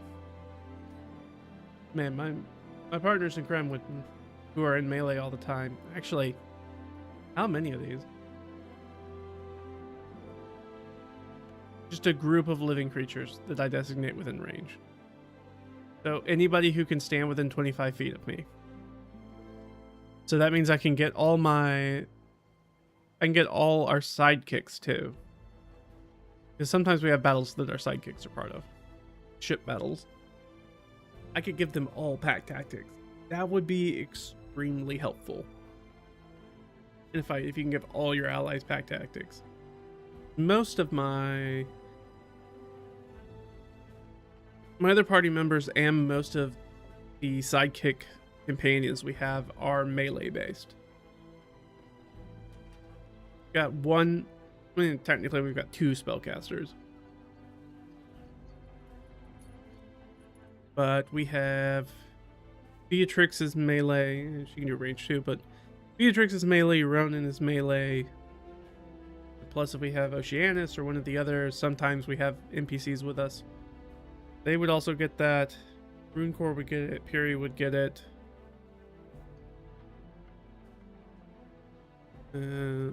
Foam and Mirror don't really need it. But, you know, Lethis would get it. Super useful for Lethis. Being a rogue. Getting immediate advantage, because we're using also the RME flanking rule, which means you don't get advantage when you flank. We use gang up, so if you have one ally next to the monster, or next to the target, you get +2 to your attack. There are 2 allies next to it, you get +5. 2 or more allies next to it, you get +5. So advantage stacks on top of that. So giving something in the way that we're running the campaign, any way that you get advantage on an attack is incredibly powerful, especially if you have friends around them. So you could end up with a +5 to your attack and having advantage on those attacks. And because we're using the RME, there are mighty and powerful blows, which means whenever you get additional effects when you score 5 or better than the AC and 10 or better than the target's AC. So you can immediately right out the gate, anytime that you hit them, be like, we're going to get 5 over, which gives them, which is one of the things that our barbarian fighter does, which gives them wounds, which means they take automatic damage at the start of their turn. And those wounds stack. So very, very powerful, very, very quickly. Not something great for me, but for my character, but as a support caster and having it 1 minute and it also not being concentration, which few of these spells are. Keen hearing and smell is also really good.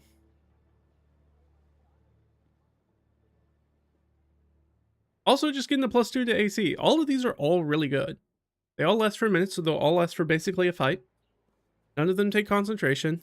I can cast them on as many people as I can get around me, which, let's see, if I can get range is 25 feet. That's 5 feet in every direction. So that's like, what, 124 potential creatures I could throw in it? Medium-sized creatures? We'd never have that many. Though we do deal with armies sometimes, so I could do a whole squad of guys in a fight if I needed to. We've played some skirmish games, so I was like, if we did hero characters for a skirmish game, he could cast them on a whole group of people. Be very, very nasty. Okay, potency of the packs in the running as well. Wills is very much for me thing. I like to take spells that will help lots of people, not just myself. So potency of the pack, I think right now has taken the cake. It's the front runner right now. Quench. Usually we spend most of our time underwater. Fires aren't usually a thing we have to deal with. Actually, the last time there were fires going on, we set them. So probably not this. Reaver Spirit. This is probably going to be another one of the necromancy ones. Then.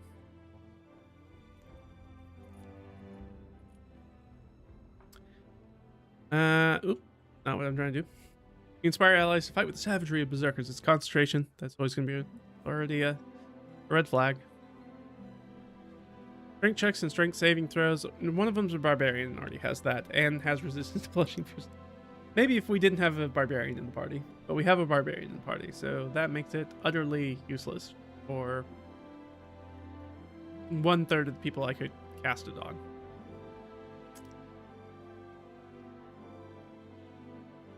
Who is the target for this? You and Alice. Okay. Remove scent. I already have Pass Without Trace. So I don't think this was going to do it more.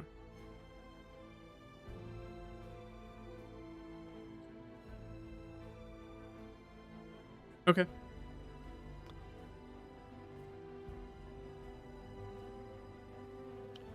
So can't be detected by wisdom checks relying on scent, which we could be smelled as we run around. But I already have Pass Without a Trace, which gives you just a base 10 bonus to that. That's, you know, I think that will suffice. You don't really need 2 spells that do almost the exact same thing. And this one's very hyper specific. Sidestep Arrow. I think this is a reaction spell. And probably not one of them. Yeah, reaction. Enemy targets you with a ranged attack. Perfectly timed steps. You interpose a foe between you and the danger. You cast a spell. An enemy target. He makes a ranged attack or ranged spell attack at you before the attack is resolved. At least one other foe must be within 10 feet of you. That's the hard thing. Is that Barbas, being the ranger that he is often trying not to be around other creatures.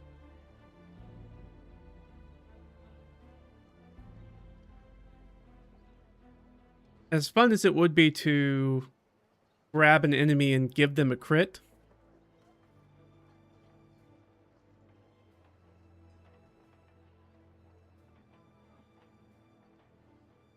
I don't think this one's for me.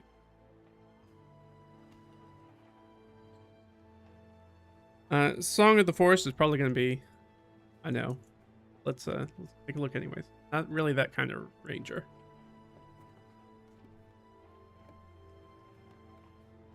All right, you attune your senses to the natural world. Concentration 10 minutes, of course. You picture the source of each thing in your mind. Okay, I mean, that's cool, I guess. I didn't realize it was opening new tabs for every single one. That's a lot of tabs. A lot of tabs. Those are tabs. Probably just keep one open and use them. Okay.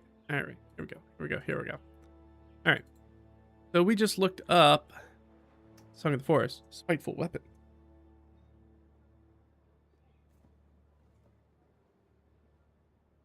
Concentration up to 5 rounds. Weird to have a round specification instead of a minute.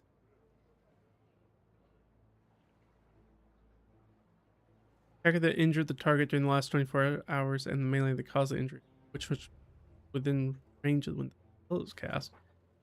Whenever the attacker takes damage while holding the weapon, the target must make a target takes the same amount and type of damage or half as much damage on a successful one. So it's like it's a damage reflect. Okay.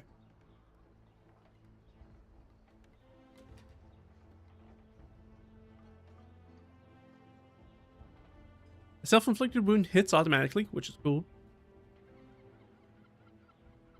I really don't know why they didn't do 1 minute. Why did a round instead?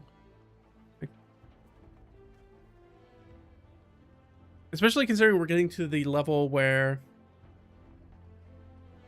most monsters have 2 or even 3 attacks in a round. This would be extremely powerful because it's not once per turn or anything. It's whenever the attacker takes damage while holding the weapon. Some of these, the way these things are worded, are not super clear technically. Whenever the attacker takes damage, target must make a charisma saving throw.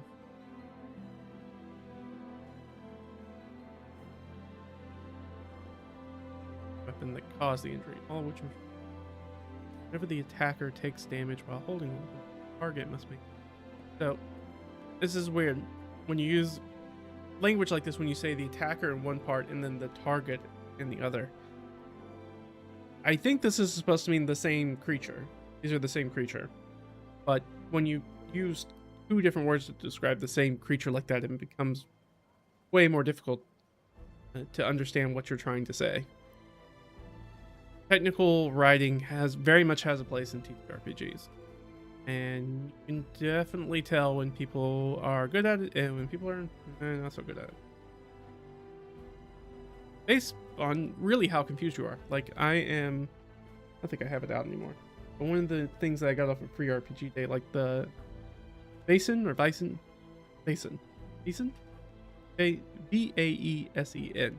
the Mythic North Gothic horror kind of game. Extremely good technical writing. It's very fun to get through one of those quick starts and be like, at no point was I ever confused about what was being told to me, which is very rare when you're looking at a brand new TTRPG system. Be like, nope, this all makes total sense. I understand everything that's in here. There's not a lot of repeated stuff in it. Okay, so this is cool. Not a spell, I think, for me. Really not a ranger kind of spell. Feels like a spell that should be for like a paladin or something. Almost. And this is targeting foreknowledge.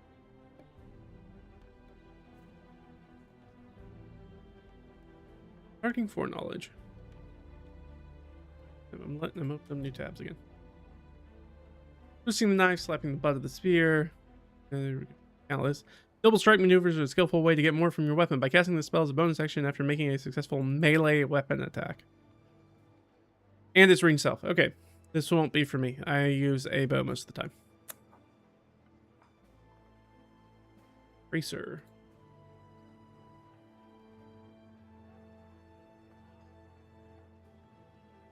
Go, Tracer. Divination spell. 8 hours. When you cast a spell and as a bonus action on each of your turns until the spell ends. Oh, you can imbue a piece of ammunition you fire for a ranged weapon with a tiny invisible beacon. If a ranged attack roll with an imbued piece of ammunition hits a target, the beacon is transferred to the target. The weapon that fired the ammunition is attuned to the beacon and becomes warm to the touch when it points in the direction. As long as the target is on the same plane of existence as you. You can have only one tracer target at a time. If you put a tracer on a different target, the effect on the previous target ends.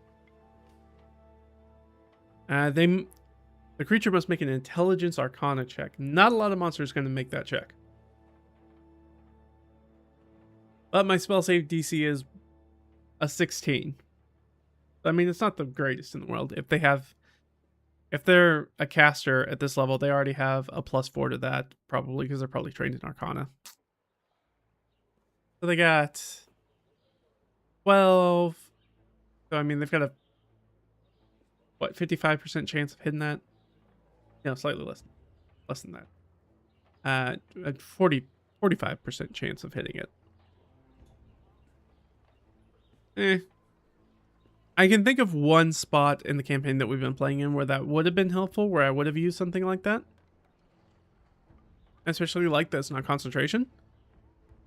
But the problem is we've been playing this campaign for over 2 years, and I can only think of one specific instance that comes to mind, which that would have probably been, well, maybe two. Maybe two. I could have hit Runecore's brother with it when we were chasing him around. But really the problem was we couldn't catch him, not that we couldn't find him. We find him, we just couldn't catch him. Quick little devil. He's a dead little devil now. Well, kind of.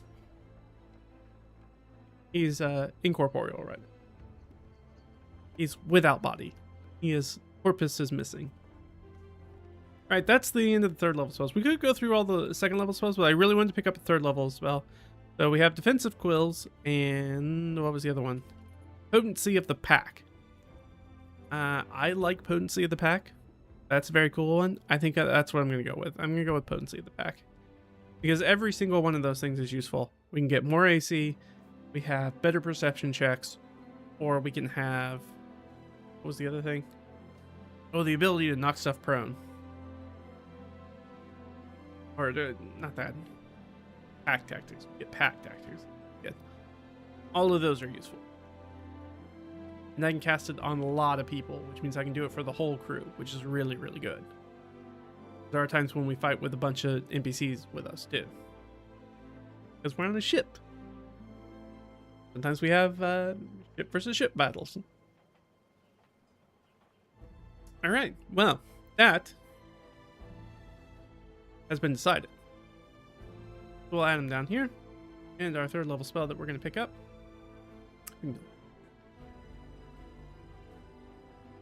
is going to be a Potency of the Pack. Potency of the Pack. Go. Up. Potency of the Pack. Great. That is good. Is there anything else that we need to update? We got 4 here. Anything else that I have that's based off of... I don't think I have anything else based off.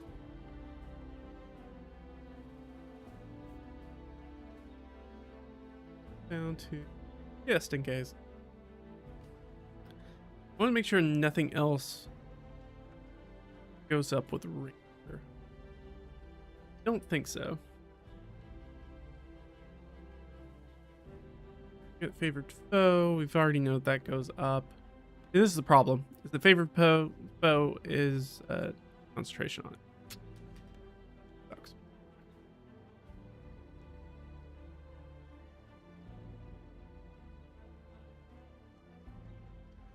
Yeah, it doesn't go up to D8 until 14th level.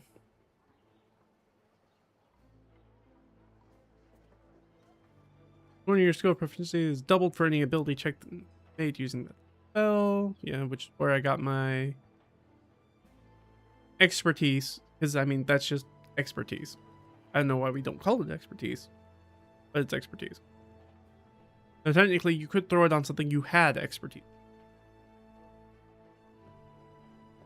But that's why my past perception is a 22. Now we've got archery style, spell casting,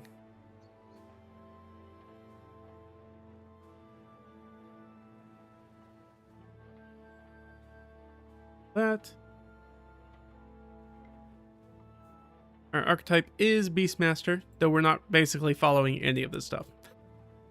This was the big homebrew aspect, because I wanted to do, started talking about this earlier, is I wanted to try to figure out a way, we did this back before 2024 came out, I wanted to find a way to make Beastmaster Ranger work.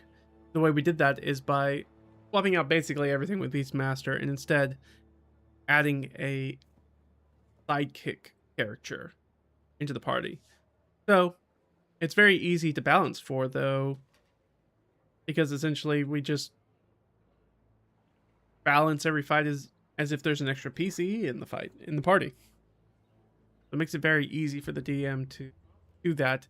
And the creature sticks around a lot better. The Beast Companions died way too easily. Or kind of a pain in the butt. But when you have a sidekick character, they have plenty of hit points. My sidekick character has, I think, does he have? It have, I should say. 65. That's about to go up, though. I mean, that's about to go up quite a bit, actually. We'll get another hit die. He's also going to get some cool stuff, I think. I think he gets something cool. The Primal Companion, we're not doing any of this stuff.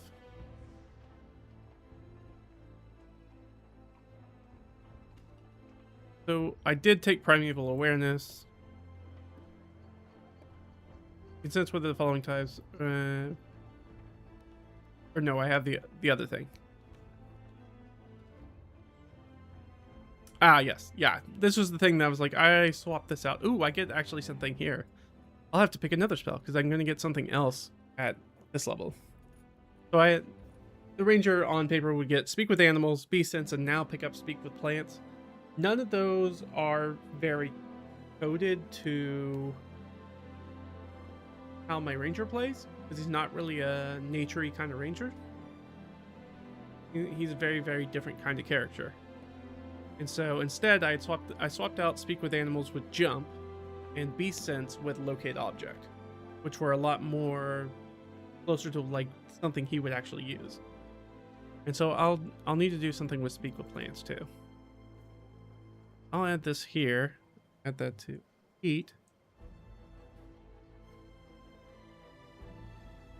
So I'm gonna find something else, because I think all of these are on the Rangers, aren't they? Ranger, Druid Ranger, Druid Ranger. So this would be Speak with Plants at 3rd level, and that's just not the kind of character he is. So I'm probably gonna look for something else. Maybe I'll pick up the other thing. Maybe I'll do the defensive quills. Maybe I'll ask him if I can get that. You know what? I'm just gonna go ahead and write it down, so that way I remember it. I will send my DM a message and be like, can I use this spell instead of... I don't think he's going to have an issue with it, but I'm going to ask. Because Speak with spells... I mean, I could do Meld with Stone, maybe.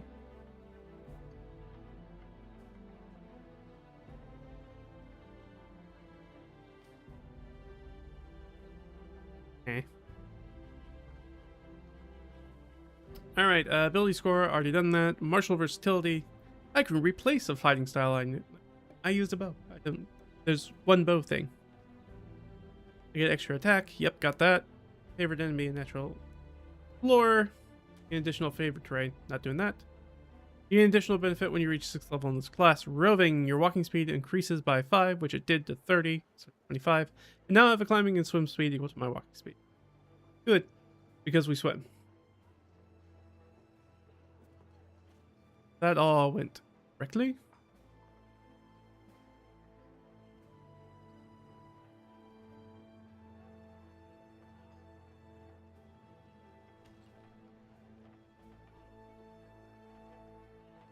Exceptional training. Use a bonus action to command the beast to take the dash, disengage, or help action on its turn. So the way that we've been playing it is this stuff I just lose. I don't really get that stuff because the creature acts of itself. So the benefit that I get from it as a character, essentially I run two PCs. I run a PC and I run a sidekick. And I don't use the sidekick all the time. I really try not to exploit the crap out of it, because I could very easily do that, but I try not to. So I really only bring it out when it's like a big fight, or there's something very specific that the companion creature could do.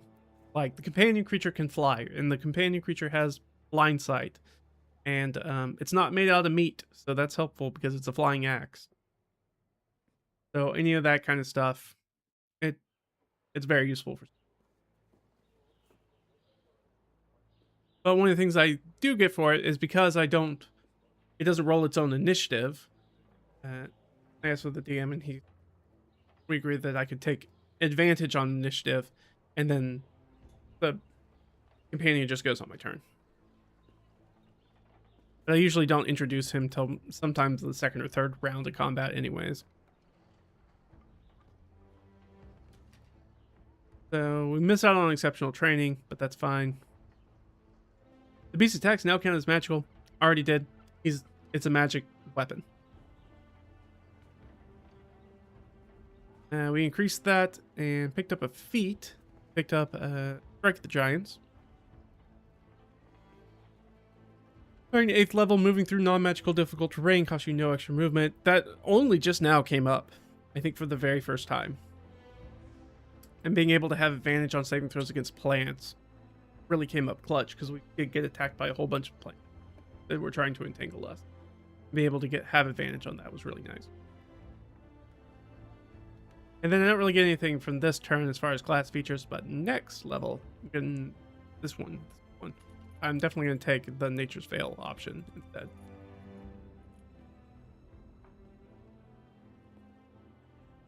And I get all this other stuff too. I'm going to get a Deft Explorer improvement,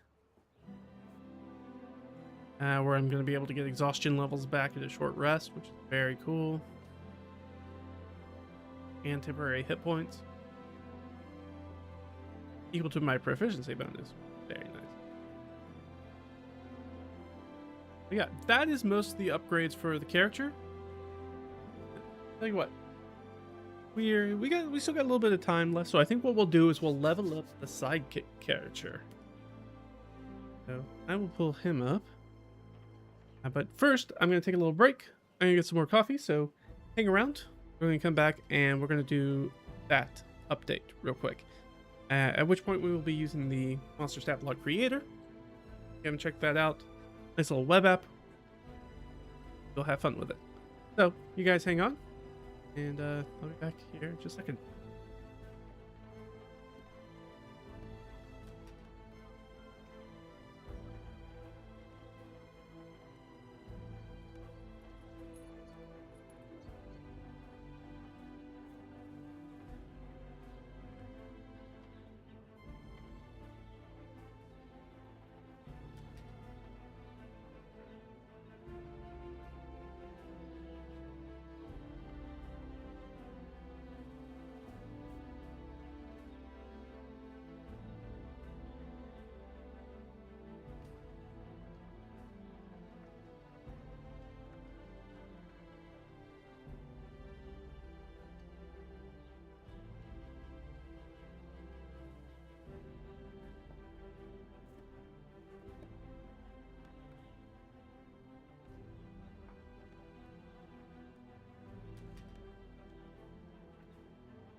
And so I've returned. Welcome back. Me? You? Yes, just me. Presumably you were here the whole time. I walked away. I am back though. Alright, I went ahead and pulled us up. So, this is our companion, which is our beast for our Beastmaster. Dan Kill Regalia. It started off as an axe, now it's axe and boots and gauntlets. Eventually it will be the whole set, I think. Like I said, I think we've got 2 more to add to it. And I've got the sidekick rules pulled up on the side. We are going to update the guy. So this is tetra-cube.com /dnd/dnd-stat-block.html. It's an HTML stat block generator where you can make your own custom monster that look like the 5e stat block. For fun. Alright, that's spellcaster. Whoa, yeah, which is the type this is. Alright, so we went up to level 9. Level 9, they don't get anything special. That makes this very easy. Alright, so going to go up to CR. Just to make this easily, I usually just make the CR their level, but I don't think. Well,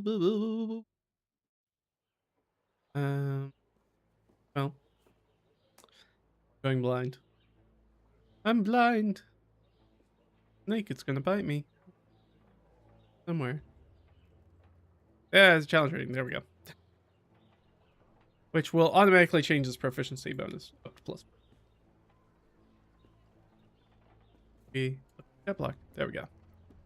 Strength saving throw goes up to 9. Dexterity is up to 8. Acrobatics plus 8. Athletics plus 9. Now, this is based off of the. You have to choose a CR 1/2 or lower. It's either, I think it's 1/2. Either a quarter or a half. I'm pretty sure it's a half. This is built off of the animated sword, though I made an axe, but that is what it's built off of. So it is a small construct. It has an armor class of 19, so it's actually pretty hard to hit. Its hit points, however, will be going up. 12 plus 12. Because they still get a... They still get one for every... They still get a hit die for every level up, even though they usually don't start with the same number of hit die as do. Let's do 1d6. Big money, no whammies. Ooh. That's as high as it goes, my man. That's about as good as we could have got. Alright, so we get another 7 hit points. That'll take them up to 72 points. That block, woohoo, looking so good. Also has a fly speed of 55. Really nice. Now, technically, this is the axe, though it's small, has an abysmal strength score now because of the gauntlets. It didn't used to have a plus. It didn't used to have a 20 strength score, but it does now because the gauntlet got added to it, which work like gauntlets of ogre power kind of thing, where it enhances its strength. But I haven't tried this out. I'm sure. I think that my DM would let me get away with this shenanigan. I being like, I think it's a little overpowerful to be like, the axe could probably fly with somebody holding onto it. Like all the time. I have not attempted this, but I think that would work. We also spend most of our time underwater, so not actually that helpful. But because it is a construct, it has a buttload of immunities. So it's immune to poison and psychic damage. So when I talked about specific times when I bring the axe out, if we have like effects and stuff like that that do a bunch of psychic damage, throw the axe in there and the axe was fine. But downside is, axe don't have no fingies, so you can't pick up or manipulate anything. So if you need to go into an area to do some sort of like puzzle or disarm a trap or something like that, the axe can't do that. But if it can disarm the trap by hacking it apart, the axe can do that. But it's also immune to being blinded, charmed, deafened, frightened, paralyzed, petrified, or poisoned. It also has blind sight. Some of the stuff I didn't know when I was choosing it. I was just like, oh yeah, animated sword, that'll be perfect for the flying axe. And then realized, oh, it's actually got a whole bunch of like really, really powerful stuff, like being able to fly at level 1. Or having the ability to have blind sight and having all these condition and damage immunities. Super helpful. It's got the anti-magic KO. If it's in a dispel magic or whatever, it has to make a con save or it gets knocked out. It has attacker. We have a very limited area of what kind of fighting styles we can choose. Took attacker because I don't feel like an animated axe is going to be super good at being a defender, but probably pretty good at being an attacker. Got cleaver girl. Whenever it's motionless, the axe is indistinct. Mundane axe. I got the gauntlets that grant the wearer 20 strength, 12 otherwise. That was the downside of choosing the animated sword. Is the animated sword main stat is dexterity, so it always had a good AC, but used strength to attack, which it had like a +3 to attack. And so it wasn't very good at hitting stuff in the beginning, but now that we've gotten the gloves with it, it's quite good at hitting. It doesn't do a ton of damage. It does pretty mediocre damage. Poise or pivot. After long rest, choose 1. It gets a bonus to saves versus grapple. Paralyze, which it's immune to already. And restraining effects, which it's not immune to. And sudden pivot. Once for a rest, it can use a bonus action to dash or disengage. And that does not provoke any opportunity attacks for the remainder of my turn. And runic synergy, which it will now get 5 times a day because of its strength score. If you move 20 feet and hit with a melee attack with the Dankill rune axe, you may make a free melee attack against a different target adjacent to the first. I often forget to do this, but it really is only useful in like the first round of combat, dude. It rushes in. Otherwise, it has a +10 to hit. It does a D10. Actually, does that go? That goes up, right? Yes. Why didn't... Oh, that's right, because you have to do the actions independently. Hold on. One moment. Alright. So we need to edit these. So you can edit the stuff down here and resave it. So this will go up to 11. Goes to 11. And then add it back as an action. Then we do the same thing with our trip attack. And it will now have a +11, which is very nice. And we can do its second wind. We can edit that. It'll get back 1d10 +9 now. For its second wind.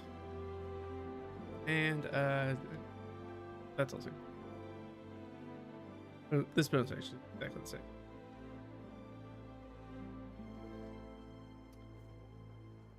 That's pretty much it. We didn't actually have to do a lot for this guy, so this guy's gonna be pretty much done. I don't think if there's anything else. Nope, we didn't get any more of the regalia, so that's all done. We didn't...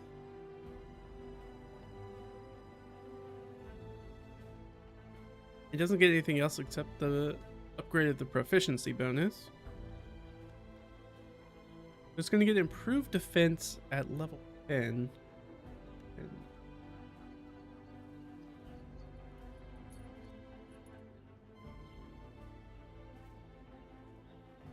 Different section. 4th level, 5th level, 6th level. Sidekick's armor class increases by 1, so it will end up with a 20 armor class. It is also Chef's Kiss. Very nice. Which means it will put it on par with our Warlock Sorcerer, who I think is rocking a 19 or 20 AC most of the time. Sometimes a little bit higher, sometimes a little bit lower. I think in general he hangs around 19. Barbus usually has an 18, a 19 if he's using his shield, which is pretty rare if he's in melee. And then I think Piri the Barbarian has a 16 AC. Her AC might be going up to level. I'm not sure. But I think she has a 16 most of the time. So she by far has the lowest AC of the party. But that's fine. She has not the most hit points, but almost the most hit points. And she's a barbarian, so she has resistance to a whole bunch of stuff that hits her.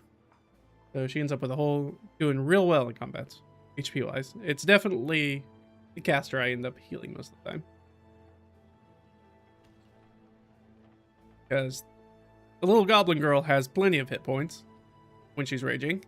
And the dwarf guy with the bow tries to not be anywhere near the enemies. So it's really just the spellcaster. Even though they miss him a lot because he has a really high AC.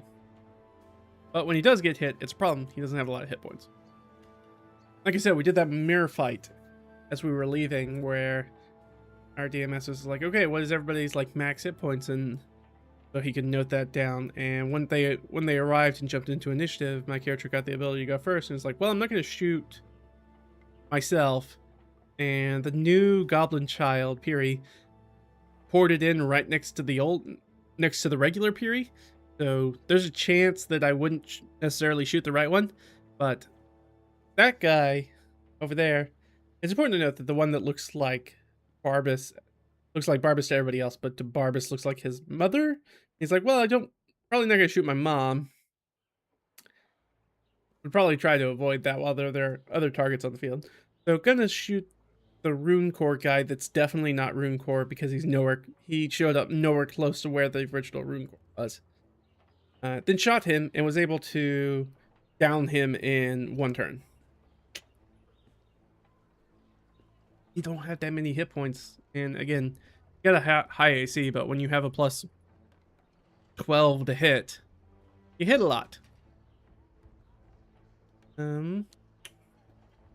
Last thing I want to check, and then I'll start going through some of my notes to see if there's anything else I need to pull over. I don't think so, though. I thought we might have this. I thought doing the Beast Companion might take us a little bit, but it's not going to. Last thing I want to check is I want to check the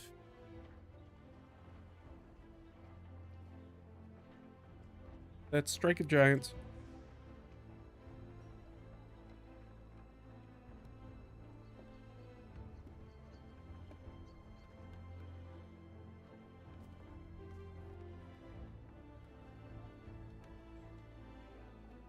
Target takes extra d6 lightning. If the target is a creature, it must do a con saving throw or has disadvantage on your attack rolls.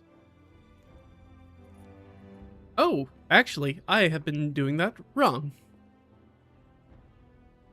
Good to know. Though I think it's going to be pretty much a wash. Technically, it should be 1 point lower.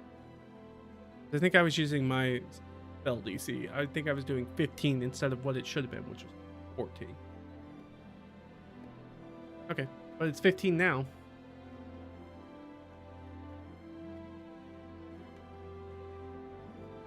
All right. Perfectly good. Okay, but no extra benefits. Some of the new stuff. All right. No problem. Cool.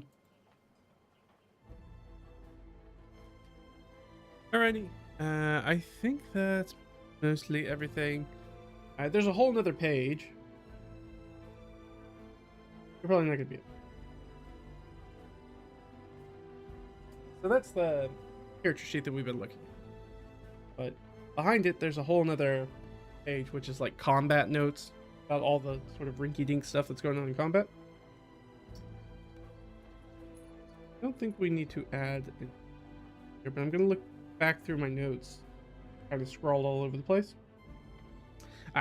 That is one thing I changed out. I should do that. So, we have gotten rid of torches. I don't know if it's down here.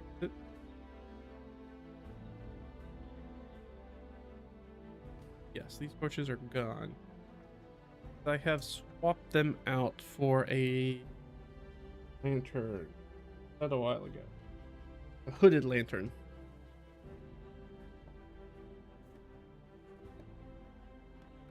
Down there, hooded lantern. Similarly, the grease blob is gone. We used that. I said that we had set a fire. We were the people who set the fire last. We used grease blob and ended up setting it on fire. We also learned why the grease spell is really, really good. in one fight, was like, hey, we had a whole bunch of, we had a position that was being assaulted by just waves of undead. We're like, well, we're gonna put a bunch of grease on the stairway and hang out on the second floor. Hey, you know what zombies are not very good at doing, and most undead? Acrobatics checks and dexterity saving throws. They're not very good at that. So they spend a lot of time falling down the stairs and getting back up and trying to go up the stairs and falling back down the stairs. While we just sat on the second level and shot at them with cantrips and arrows. Lots of fun. All right, we got the compass too. Oh, what is the name of the compass? Compass has a name. The compass has a name. I can put correct name in my notes. It really should be in the notes already. I've had this for a while.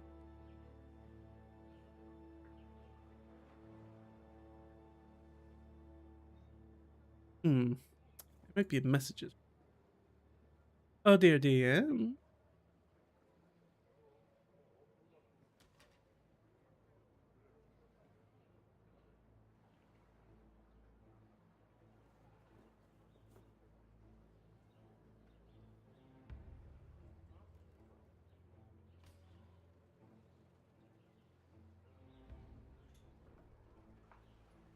He's given me the information for this compass twice, but neither one actually has a name of it. So it's just brass compass. That funky compass. Put brass compass down here.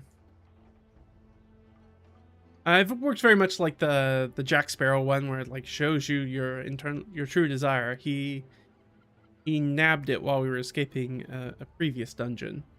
There was a hall of like magic items that we had an opportunity to just like grab. I think 3 things as we were running through, and I was like, well, he's definitely taking that, and he will fight anybody who tells him no. He needs it to find his the regalia stuff. It makes finding that a lot easier. You just zoom in on it and it will point toward. So you can at least have some idea as to at least what landmass it might be on. And zoom in from there. Okay. Got that. Other things that need to go on this character sheet. We got the philosophy book from Fire Island. Then I'm giving that to Fujima because he runs the library. Also got a potion bandolier, which doesn't necessarily do anything. We haven't really been playing a game in which it's important to know the accessibility of potions has been particularly important. But sure, I'll put it down here. I'll put it after his stuff. Studded leather, that seems like a good place. Right before the superior telepathy headband. Potion bandolier.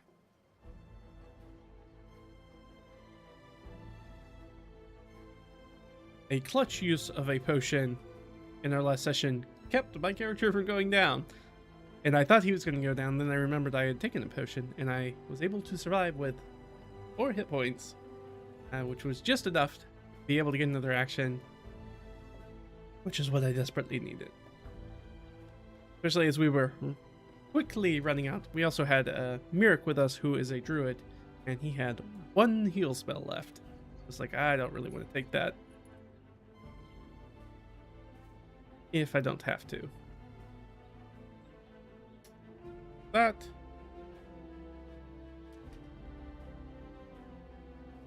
And I got the torches and oil, the hooded bin here. We got the compass in there. We got the potion bandolier. We've got a lightning grenade. I have 1 lightning grenade left, 1 scroll of fog cloud left, and 1 scroll of locate object left.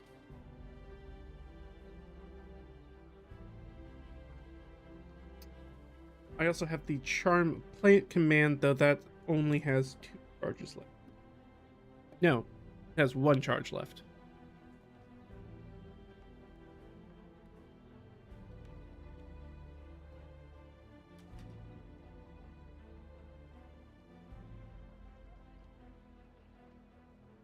Oh, I need to transfer that. I will do that on here now. Is it greater superior or superior greater? For healing potions. Greater is 4. Greater is 4.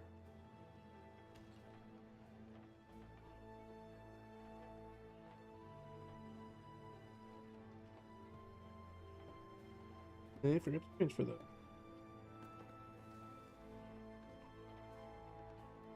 Make these notes by hand because all those little circles are up there on the top right of the camera.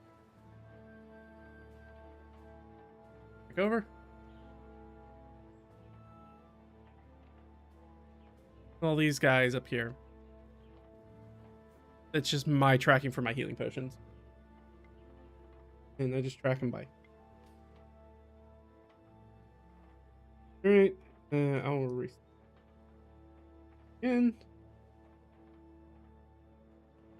Okay.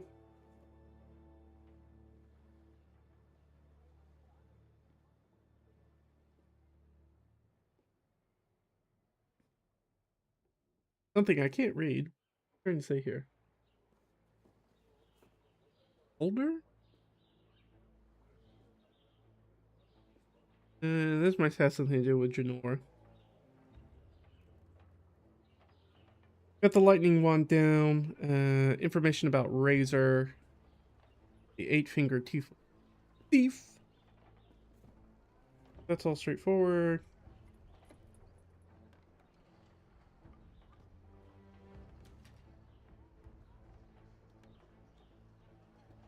I am going to do that. That is perfect. Wait, have I already done this? That question might need to change that. Okay, no, I had already done that. I just hadn't updated it on here. I think I did it at the last level up and then forgot to print that up.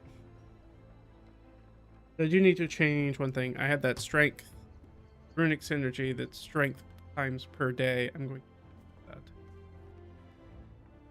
You don't really need to watch me do it.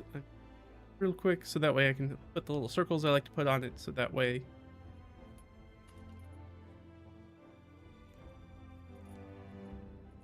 I will have them to mark off.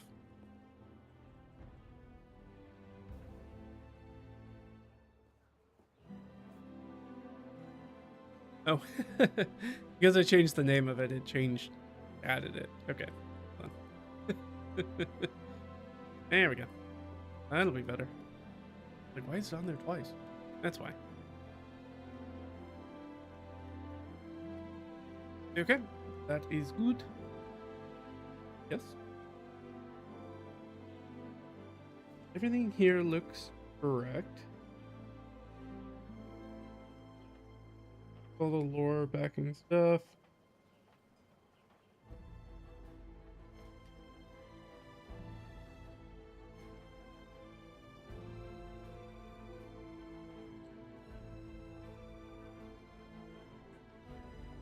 All right, I think we are done, except for the legendary resistance Raven's Feather Amulet, but I will add that as a hand note in again, because I like that, because it'll keep me in front of my mind to be like, hey, remember to use this thing whenever it truly dire. Right, I mean, that is going to be it for updating this guy, though. Done. I'll have to, like, update my notes and write that stuff, but that stuff's not going to be interesting to watch. It's just going to be me messing with numbers again. There's no decisions to be made. It's just writing stuff in at this point. Well, we've got everything done. So that is Barbas of Dankill. He is a level 9 ranger with the rune carver background. He is a mountain dwarf. He is now level 9. He is ready to do more damage than he's ever done before. I'm so excited to use the potency back. I do have to remember that I need to talk to my DM about changing out for defensive quills. I don't think he'll have a problem with it. I will always ask. I think that's it. I'm trying to think if there's anything else for us to add, but we're at time anyways. That's generally about as much time as we usually stream for anyways. So that is the plan. When we come back, I'll be streaming. Fingers crossed. I should be streaming on Thursday. We're going to look at some more of the stuff from Free RPG Day. So if you want to take a look at that, we're going to be looking at. We'll be looking at the Lore Masters deck, which is a supplement for the thing that came out last year that I also got, the Deck of Worlds. So we'll be looking at stuff from the Story Engine, talking about what I liked about it. I actually did a spread just yesterday. I'll talk about the spread that I did and what I liked about it. Any other thoughts? We'll also be looking at Wizard Riders, but I don't think I have it in here. I still. Oh, no. Here. We'll also be looking. New dice score system. Catalyst. We'll take a look at that as well. So if either of those interest you, if you are interested in a tactile thing that helps you do world building and lore building for world building, you're going to be interested in the Lore Masters pack that we're going to talk about, or Lore Masters deck. And if you're interested in being a wizards who ride motorcycles in a very sort of like post-apocalyptic dying Earth time period of fantasy world, dying Earth kind of post-apocalypse, stick around because we're going to talk about Wizard Riders, and it's very much that and that. All right, but I think that's it for me, guys. Thanks for hanging out with me. It was fun to sit down. I find it useful to see like how other people kind of do that stuff and check out, you know, what it's like to update a character, up-level them, and kind of everybody's thought process as they go through it, because everybody does it a little bit differently. So I like to share the stuff that I do and hopefully it'll help you when you're leveling up your character and things that maybe you haven't thought about before, or things that how you decide, you know, what spells do I choose. Maybe seeing how somebody else chooses spells will be helpful for you as a way to look at things. Otherwise, I think that's about it. Thanks for hanging out with me. I'll see you guys real soon. Okay? Bye-bye.